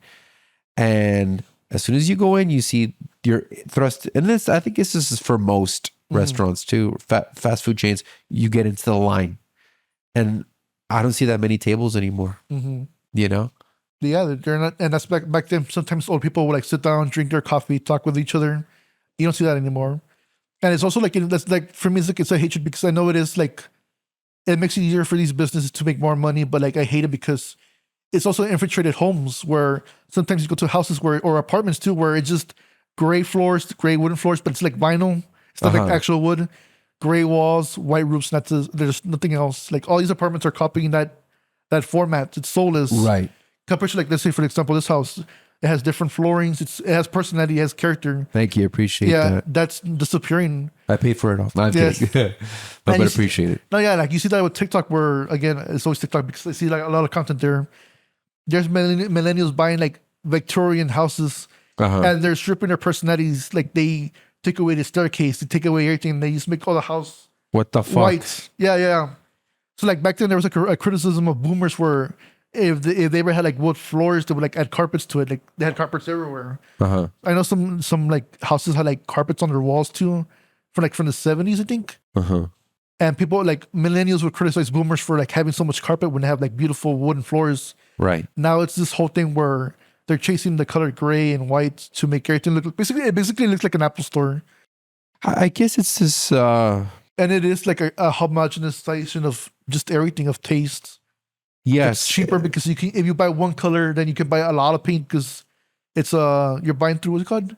It's like a bulk purchase because it's all that stuff. I guess it's also involving, or rather not involving, maintenance. Yeah. It's less things to maintain at one time and less things that you have to worry about that are going to deteriorate. Yeah. Because when you're living in a Victorian house, you're probably dealing with things that are around 100 years old already. Yeah. You know, whereas if you're living in a new sort of sheetrock reality, if you want to call it that, with some metal and some wood and some shingles, and maybe it's a bit easier to maintain. That's what I'm saying. Like it's the whole, but there's no aesthetic beauty to it. The loss of aesthetic beauty. That's what I don't really like. And I mean, like you would see, like again, like I was seeing these pictures of like their like what are they called? I think they're called rain spouts, whatever. Like the ones you had on the houses. Basically, right now they're just like squarish metal or tin, whatever. But back then, people would add like designs to them where like, it might have a dragon, or it might have some kind of like different design to it. Where yes, it probably costs more to make and to maintain, but it had a beauty to it. Right. These kind of chairs, you're not gonna buy them at Walmart or IKEA. They're gonna be like completely flat designs because it's easier to build, maintain, or like and to replace and to keep you buying more. Yeah. Because the purpose is not to buy something for life. It's more just By now. to buy now. Yeah. And if it deteriorates, what's only like $50 for a chair compared to like this, I'm pretty sure it cost quite a bit when it first sold. Yeah. These And it are lasts longer. It's actual wood. It's not uh-huh. manufactured wood where it's just a bunch of wood pushed together like cardboard. Uh-huh. So like stuff like that, I just dislike. So in other words, I'm probably wrong when it comes to buying or defending newer types of architecture, because maybe it's harder to maintain those than it is to maintain these old Victorian No, like it's no setups. You are right. Like that's why I'm saying maybe like, no, it is, because again, all these decisions are made for economical reasons. Obviously, that's why McDonald's and all these Jack in the Box, they all look boxy. They all look maybe the it's same. cheaper to produce. That too, Yeah. because again, doing like Victorian home now would be super expensive. Getting the designs correct and all stuff, like it's The fucking plaster on the ceiling and the fucking Sistine Chapel imitation. all of that's like really expensive. I mean, it's the reality, but it's just the fact that there hasn't been a push to find economical ways of making beauty again, like more aesthetic. Because I'm pretty sure there's a way of making aesthetic things that maybe don't cost as much as back then, but like they can make things look nicer. Yeah, and I've never been a fan of maximalism nor minimalism, but I am a fan of loud, bold, or big. Like my favorite movies, my favorite art is big and bold and loud. It checks boxes that I guess more eccentric or offbeat art checks for me, but it also checks a more universal and I guess a more familiar type of aesthetic. Yeah. Like for example, if we look at let's say Michelangelo or Da Vinci's art, that's a sort of universal aesthetic that everybody is familiar with, or Velázquez, or we look at Picasso's earlier work was more classically informed, and then the latter half of his output That's what people recognize, basically. What people recognize as his aesthetic, the cubism years, and then he had a blue period. Before that, he had a blue period. But anyways, I in terms of artistic taste, I would say I fall somewhere between loving the classical universal aesthetic of a Da Vinci or a Michelangelo mixed with something offbeat and experimental like a Picasso. Yeah, it's just, for me, it's just a criticism of design, basically. Because even with phones, like Android phones, like back then, Apple phones and Android phones, you could tell them apart. Yeah. Now they all like basically like this is basically a phone like this. Oh, what do you carry? I mean, this is an older phone. This is a S21 Ultra. But that's not that's not iPhone. No, this is a Android. Yeah, I have both. I have the iPhone 13 or I think so. I have both, but like the burner. Back then you were able to like they were creative with their designs. They would change it up. Now, if you look at most modern phones, they all look the same. Yeah. Once in a while, you see like a phone company makes something like cool, but I mean, again, its design has become homogenized. Yeah. With everything, and that's something I'm not a fan of. Basically.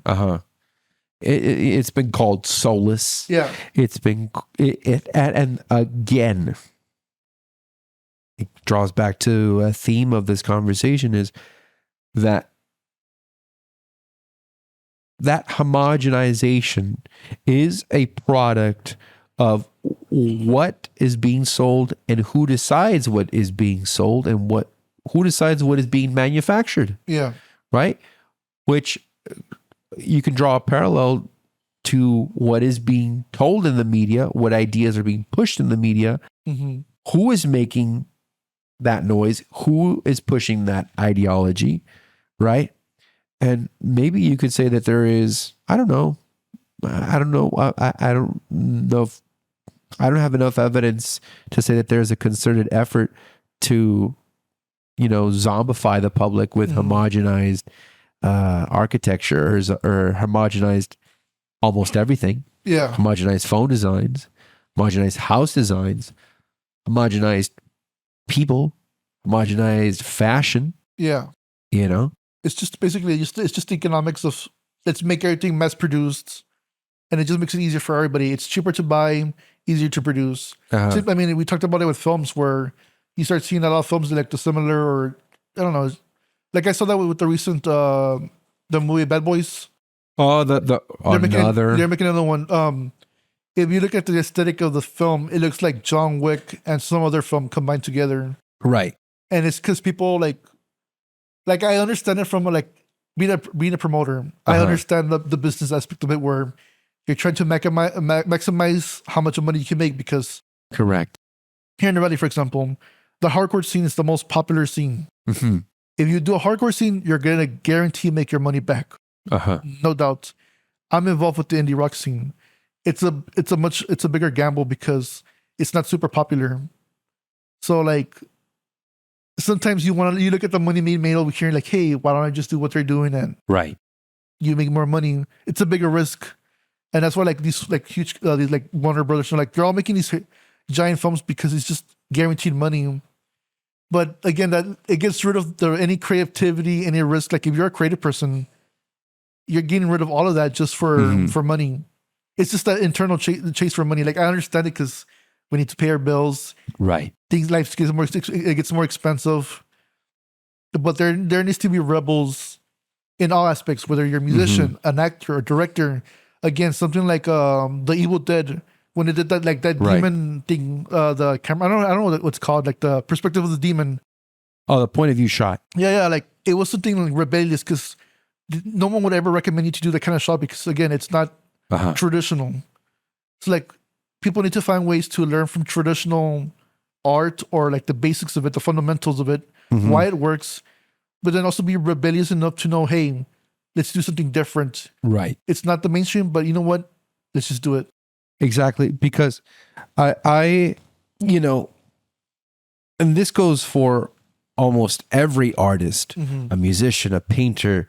The reason why they get into it usually is because 99% is because they found another piece of art that inspired them to make art. Yeah. Right. So in a way, their art is derivative automatically because of that, or inspired or influenced by those previous masters that they were inspired by. Yeah.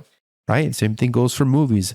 Right. One of my favorite directors is Stanley Kubrick, Francis Ford Coppola, Scorsese, right? Paul Thomas Anderson, Tarantino, Bergman, Tarkovsky, Fellini, Godard, Truffaut, Howard Hawks, even the fucking public service announcement movies of Stanley Kramer, you know, the Chaplin films, the James Cagney films, the fucking Humphrey Bogart movies, the Paul Mooney films, the original Scarface, Edward G. Robinson. Anyways, you watch these films. Eventually, I get tired and I say, I want to look at other forms of stimulation and other forms of inspiration and not just make a movie that is Frankensteined out of other movies. I want to make something that not only changes the wheel, maybe that's not possible, but that inspires me to keep making movies, because you can get bored intellectually after just making the same kind of movie. And like I can watch a movie nowadays and say, oh, that's a really good movie, that's a great movie. I won't say great because very few movies are great. Yeah. But even the really good ones, I'd be like, oh, I've seen that before. Or, oh, I know how you did that. Or, oh, okay, that wasn't very subtle. Or, oh, that was pretty subtle. But even then, like, maybe I'm too demanding or too elitist, but I want to see a movie that makes me addicted to the dopamine rush that it gave me the first time that I saw it. And I see movies that are made out of other movies, and I see the aesthetic, I see how the camera moves, I see how it's edited, I see how the characters speak, the pacing, and I'm like, I've seen this this is a 3-act structure movie that's ripped off of this movie, which Yeah. was combined with that movie. You know, it's got a little bit of that. Sometimes the best movies are the ones that have really original stories Mm-hmm. as their base structure. Yeah. Original in that it happened, Mm-hmm. you know, a real life story, and then combining that with some sort of mythological fake kind of aspect, Yeah. which gives it a new life, a theatrical, you know, boldness that it didn't have before, you know. Yeah, and like I guess like what you said earlier about like reinventing the wheel. What I'm asking people is not to reinvent the wheel, but rather use the wheel in a different way. Obviously, when we think of wheels, you can use it for carriage. What have you found an interesting way to use the wheel? Like for example, like I saw this on TikTok. Again, it's always TikTok. There's like a lady who was explaining gravity. How if you spin a wheel, so like you spin it, how is it? There was a way she was spinning. I'm not sure like horizontal or vertically, where it would just like fall down because of gravity. But if you were to spin it, it's basically how gyroscopes work, where if you spin it sideways and you hold it up, it won't like fall down because it's spinning.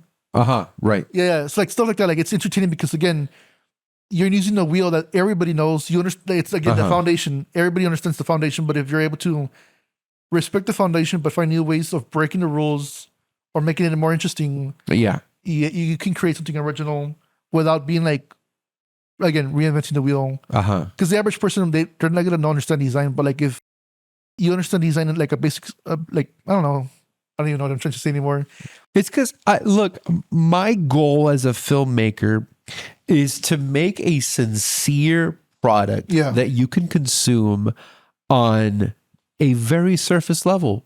Like for example, Full Metal Jacket or The Godfather. Yeah. Those are films that you can enjoy as just an entertainment, right? But beyond that surface is a commentary on world governments and how they train or they what's the word, brainwash their populations to go and kill for their own purposes, serve like their own like ideological movie, purposes, Starship Troopers. which is another commentary on big military, big government, And the funny thing is that sometimes that message gets lost where and people, xenophobia. yeah, or sometimes like that message gets lost where rather than understanding it as a satire, people take it at face value and say, "Fuck yeah, like I want to join the military because of that." I want to fucking kill all these gigantic ass Exactly. aliens, you know, these bugs. Yeah, so that's also the funny part about all of that. Being an artist, where you can have one meaning, but people will take all these different meanings from your piece. Yeah, Or there is a sort of, I guess, racial interpretation that you can have of King Kong. Yeah, You know, and I still remember that scene from what's it called? Inglourious Bastards. Yeah, You know, that I am King Kong. You know, but really, what Tarantino was referring to was that film could be a commentary on the slave trade. You know, and King Kong could be the manifestation of that. Yeah, and you necessarily wouldn't know, but you could take it that way. Yeah, But you can take it that way. You know, so I completely agree because I find myself constantly bored by my own ideas, and I'm like, how can I push that until it loses interest? How can I push that, and how can I maintain my own interest in this project and push it out when I think it's ready? And that's a big thing that a lot of people don't respect. A lot of people now, well, I think this has always been the case, is especially if you're tight for money, they'll produce something as quickly as they can to make money off of it. That's why people make horror films, because they're really cheap to make, and you can get like a first time director do those kind of films because it's again cheaper. They get experience, and then like they get elevated to like a bigger movie. That sounds. That's a very common. Yeah, it's a very common thing for studios to do nowadays. You'll get like Annabelle 2, and they can have a first time director do it because James Wan doesn't want to be involved anymore. They can get a new director, say, hey, do this and we'll get you to Just this get Tom Savini to take care of the special effects. No, I'm kidding. No. Yeah. And now it's all digital. Yeah. But there's nothing like a Tom Savini. I don't know if you know who Tom Savini is. I don't know, but I'm pretty sure I've probably seen his stuff. All the special effects for George Romero's films. Oh, okay, yeah. And a lot of other horror films too. I think he did those for Creepshow too, and Tales from the Crypt. Yeah. But like, have you seen The Thing, the original Thing? No, I only seen the 70s one. Okay. Well, that's the 50s one. The Thing from the Other World. I've seen that one. Yeah. And then there's The Thing 1981. Yeah. Right. And that one, it's almost all practical effects from what I'm. Yeah, it was a mix of both. What I'm told, and the gooiness of it, you can feel the texture. You see the liquid, the green, the gooey shit, and you're like, okay, even though it's from back then, it still looks right. Yeah. You feel it here in your stomach. Like, it gave you the effect of what something that is grotesque should give you, instead of something that's fucking slippery and silvery and very pixelated. And you could tell that it's real. It's a digital effect. If you can believe a physical actor, right? Then why can't you believe a physical special effect, right? A real tangible special effect, right? Yeah, it's back to the whole thing about money. That's why they don't really do it anymore, because it costs more. And I still remember this thing about what was his name?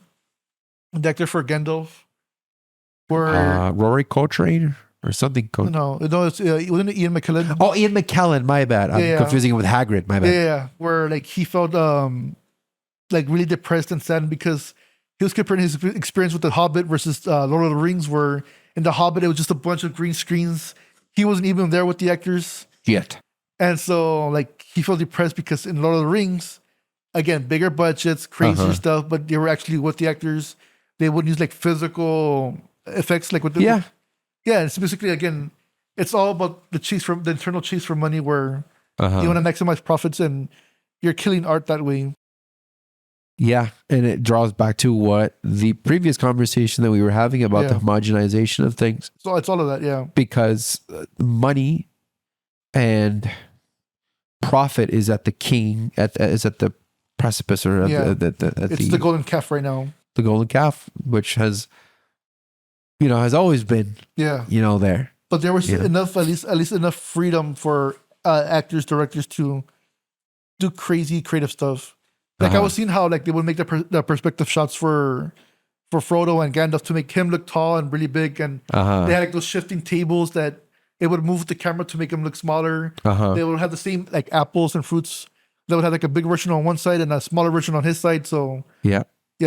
But now it's all CGI. Digitally, created. That effect is cheaper. Yeah. Right?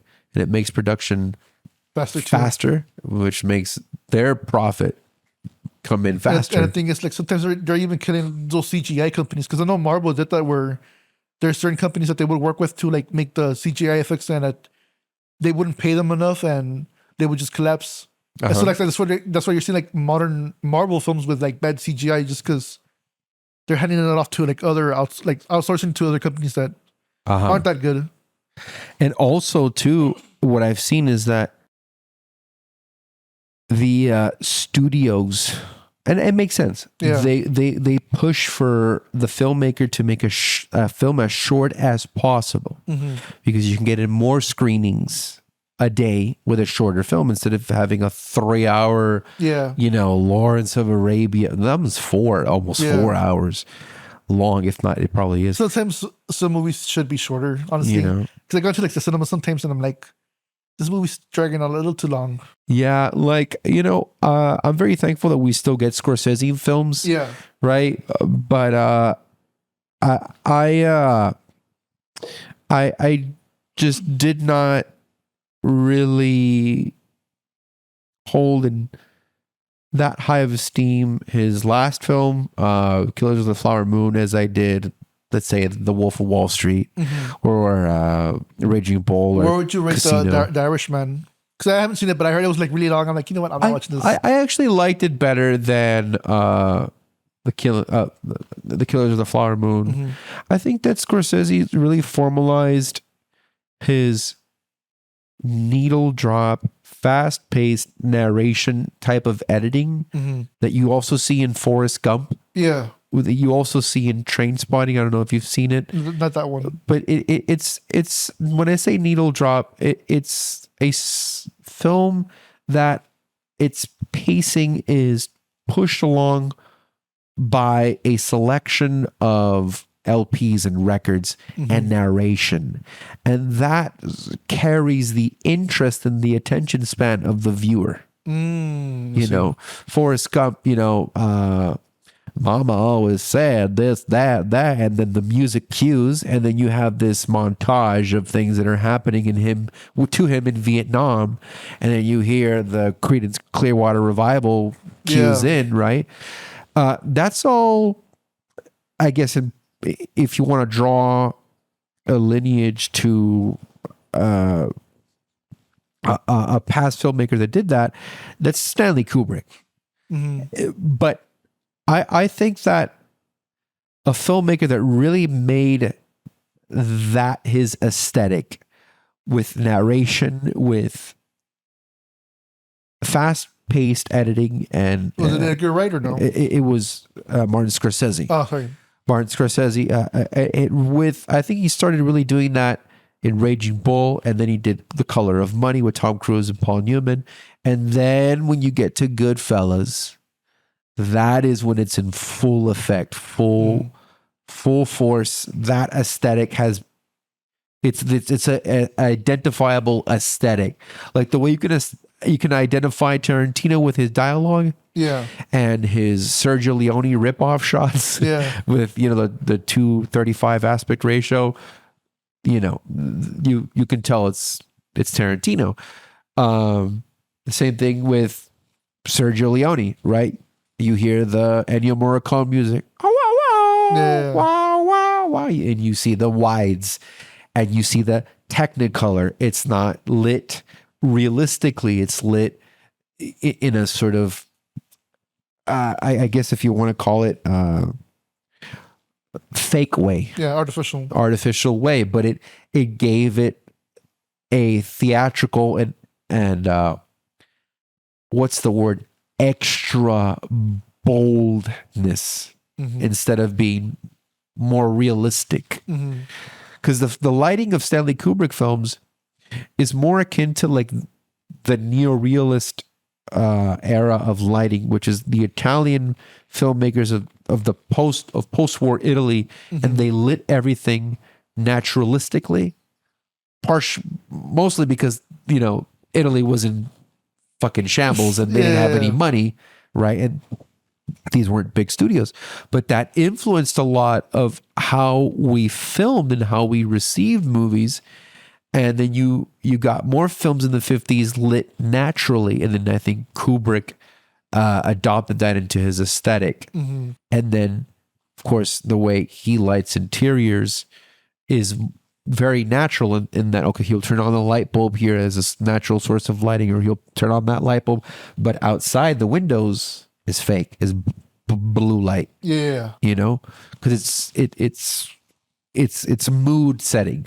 It's a specific world that he's trying to construct. But I'm sorry, I think I got off topic from what we were originally talking about. Scorsese in his last film, Killers of the Flower Moon, I thought it was a good movie. I'm not as big a fan of it as I was The Wolf of Wall Street, The Departed, or The Aviator. I think The Aviator is one of his last really great works. I need to check it out. With DiCaprio. Really good. But again, Killers of the Flower Moon doesn't really use his formalized, what's the word? Fast-paced aesthetic. It's slower. There's less music from the time. It's a bit quieter, and I like that aesthetic too. I like slow burn movies too, but I think he shines more when he uses that aesthetic. Okay. Like when he does Goodfellas or Casino, when he did even Cape Fear. I don't know if you've seen that with De Niro. It's a good one. You should check it out. Okay. It's about this guy that just came out of jail. Mm-hmm. He was in there for 14 years because his lawyer buried his criminal report, Mm-hmm. and he didn't disclose the details completely to the jury, so that caused him to serve 14 years in prison. Oh shit. Yeah, because the lawyer didn't believe his own client, and the client, shit. Okay. yeah, and the client was being an asshole towards the lawyer, and so the lawyer's like, no, fuck this guy, bury the report, and he just moved on to the next client, I guess. It was an easy representation for him, just as any other. So De Niro is that guy that's been in prison for 14 years. He comes out for revenge, to stalk and to torture his lawyer. Oh, yeah, shit, okay. and his family. So that's the premise of Cape Fear. You should really check that one out. I should. I'll make sure to write it down. Yeah. But with Scorsese, I like how he hasn't been sort of swept, at least it doesn't look like it, by a lot of the tropes that art house filmmakers today are following. I think it's because he's just so old that there's no point of chasing the trends. Yeah. Yeah. And now I just see, as we said before, horror films masquerading as... They basically become Halloween ride shows where like point A to a point B, you see this, you see that, okay, next scene. It's become basically basically a Halloween ride, basically. Uh-huh. And I don't like that. It's just, again, all these different aspects of life coming together to make everything just a sterile experience where, like, again, there's more like focus on jump scares because that equals adrenaline equals good movie because you're excited, but even though it's just a jump scare, it's just loud noise. Correct. When and I'm not against, like, the thing is, I'm not entirely against jump scares because there's certain people who are like entirely against them because like it's just a jump scare, but sometimes it can be earned. One of them was The Thing, where they do like they try to revive the person, and that scene happens basically. Right. There's another one in a movie. I think it was Chainsaw Massacre 2, where I think it's part 2, where they're like in a record shop or a record radio station, I think so. and like the girl's like talking right here, and there's like a door next to her, but it's like opened up, and what's his name? I forgot the guy's name. The killer's Dennis name. Hopper? No. The killer's name. Leatherface. Leatherface comes out right from the back. I'm not sure if you've ever seen that scene or not. I don't remember it because I watched Texas Chainsaw Massacre 2 like when I was a little kid. Yeah, because I know part 2 was. I think the first one multiple times. Part 2 was like not like it's like the black sheep of the family because it was like more of a comedy. It was more of a comedy, but that jump scare, it's like it's really good where you see like his brother. I don't know what the hell it is, like his relative trying to like talk with the girl, and he just Leatherface comes from the back, and it's paid off well because for the entire time you see that open space, that negative black space of the door, right? And as a setup, yeah, and he just comes out.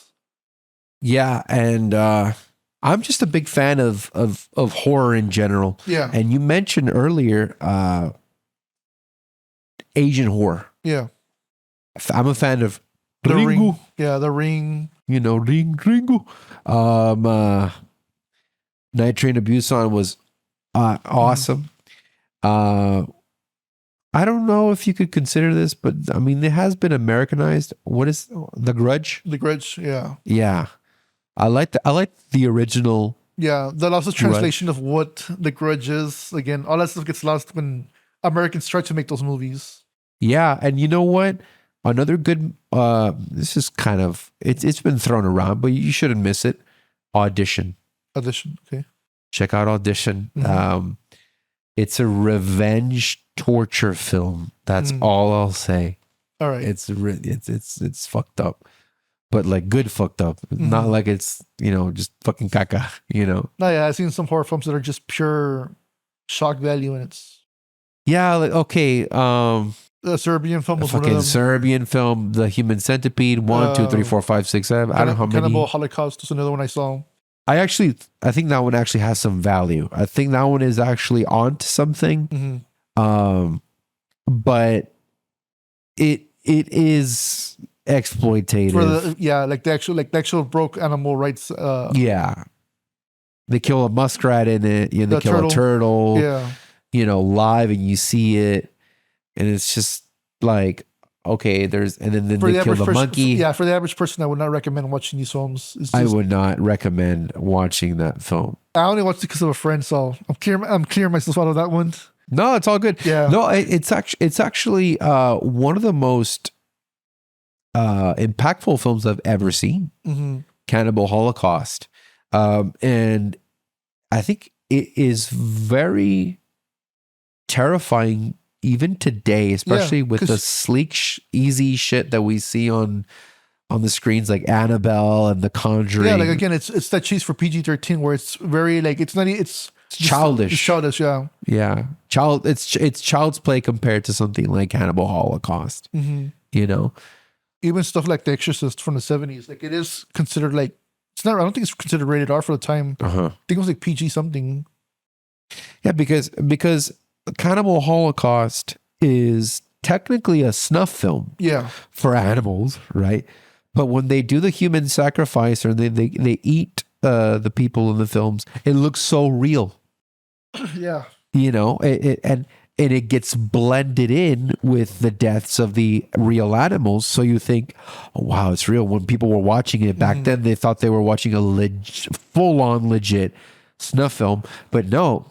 And the director, Ruggero Deodato, he had to go to court. I think you probably heard this story to prove that the woman that was impaled in the film wasn't actually killed. And he actually showed how to do the effect in court, which is cool. As a filmmaker, that's a really nice little story. In a way, it's so.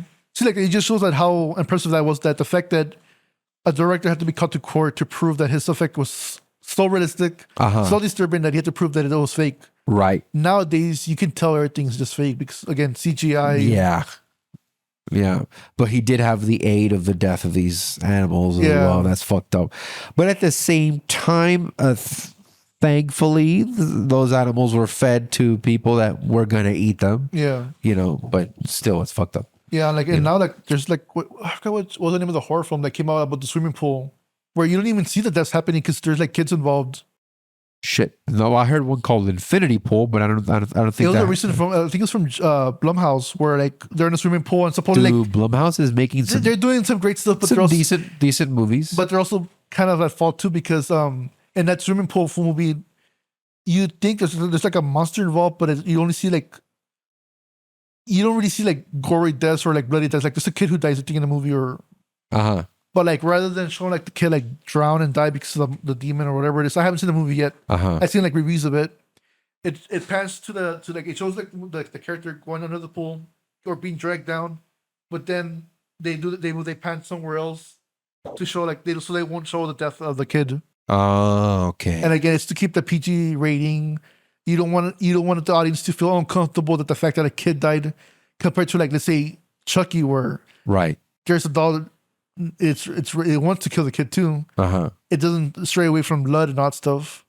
Yeah, that is something that we are missing. Yeah, I mean, like for example, painters like Goya. Yeah, in Spain, he depicted some of the most grotesque things that's ever been put to a canvas, or that's been shown to a mass audience. And a lot of that, yes, you could not for him, but a lot of that in cinema, you could say is exploitative, but a lot of it is, I think, necessary because it's real. We're carnal. We're animals. We breathe stink and shit and piss and we're physical, man. Yeah. We deteriorate and we're fragile, So the insides of somebody, even though we don't always see it, maybe that's why people criticize it. Well, that's not real life. We don't. Well, in certain situations, you do. In wartime, you'll see people torn to shreds. If you're caught up with a serial killer, if you're caught up with a gang, if you're caught up in some kind of crime, or just across the border. across the You see border, bodies just hanging. Yeah. bodies hanging, heads cut off, life imitating art, and Yeah. art imitating life in that regard as well. Yeah. Yeah. So like stuff like that. I mean, I have to go take a piss. no. I mean, we could actually end it here because I mean, it's almost like 4, I think. If you want to, It's 5. hey man, the conversation's really good. Yeah. You No, know? it's good. I mean, I think we should end it just because it's a lot. Well, thank you so much for having me on your show, I man. was gonna say like, what advice would you give people like after everything we talked about, your own life experiences? What would you tell like any young creative or whether they want to get into directing, acting? What would you tell them? I would say a very cliche, have confidence in yourself to keep going. And even after you are victorious one time in achieving a dream that you had, move on to the next one as if the one that you just achieved didn't happen. And to keep breaking on through the doors that are in your way to the objective that you're going for, even if it is by force. Don't wait around for somebody to give you an opportunity.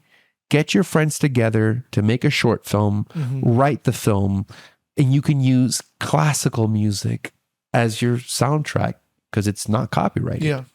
You can get your friends, your brother that's in a band to make the music for it. And don't try to emulate what you see in Hollywood. Try to use the circumstance that you're in to inform the movie that you're making. Don't try to make or try to emulate a $20 million, horror epic when you have a budget of $2,000.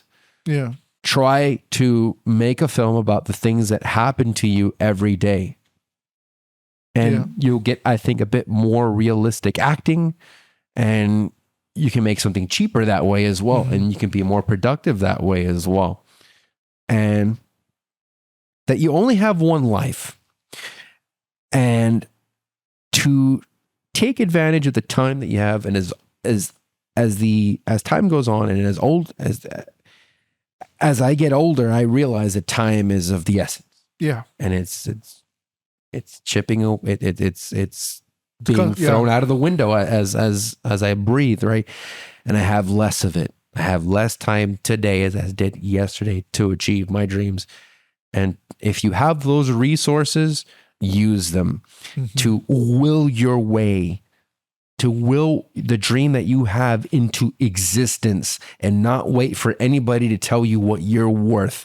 Tell them what you're worth. Show them what you're worth by putting yourself in the right place at the right time with the content that you create. Well, thank you, man. It was a great episode. Dude, thank you so much for having me on the show. It's a pleasure. We're definitely and gonna have honor. part 2. Like, I know this conversation could have continued on. I've been in a podcast like not too long ago where I was like, it went up to like 4 or 5 hours. I think it's better just to like have a part 2 instead of Part 2 whenever you want, wherever you want. Yeah. So I appreciate it. Thank you. And I'll see you guys in the This next guy episode. right here. Thank you guys. Thank you.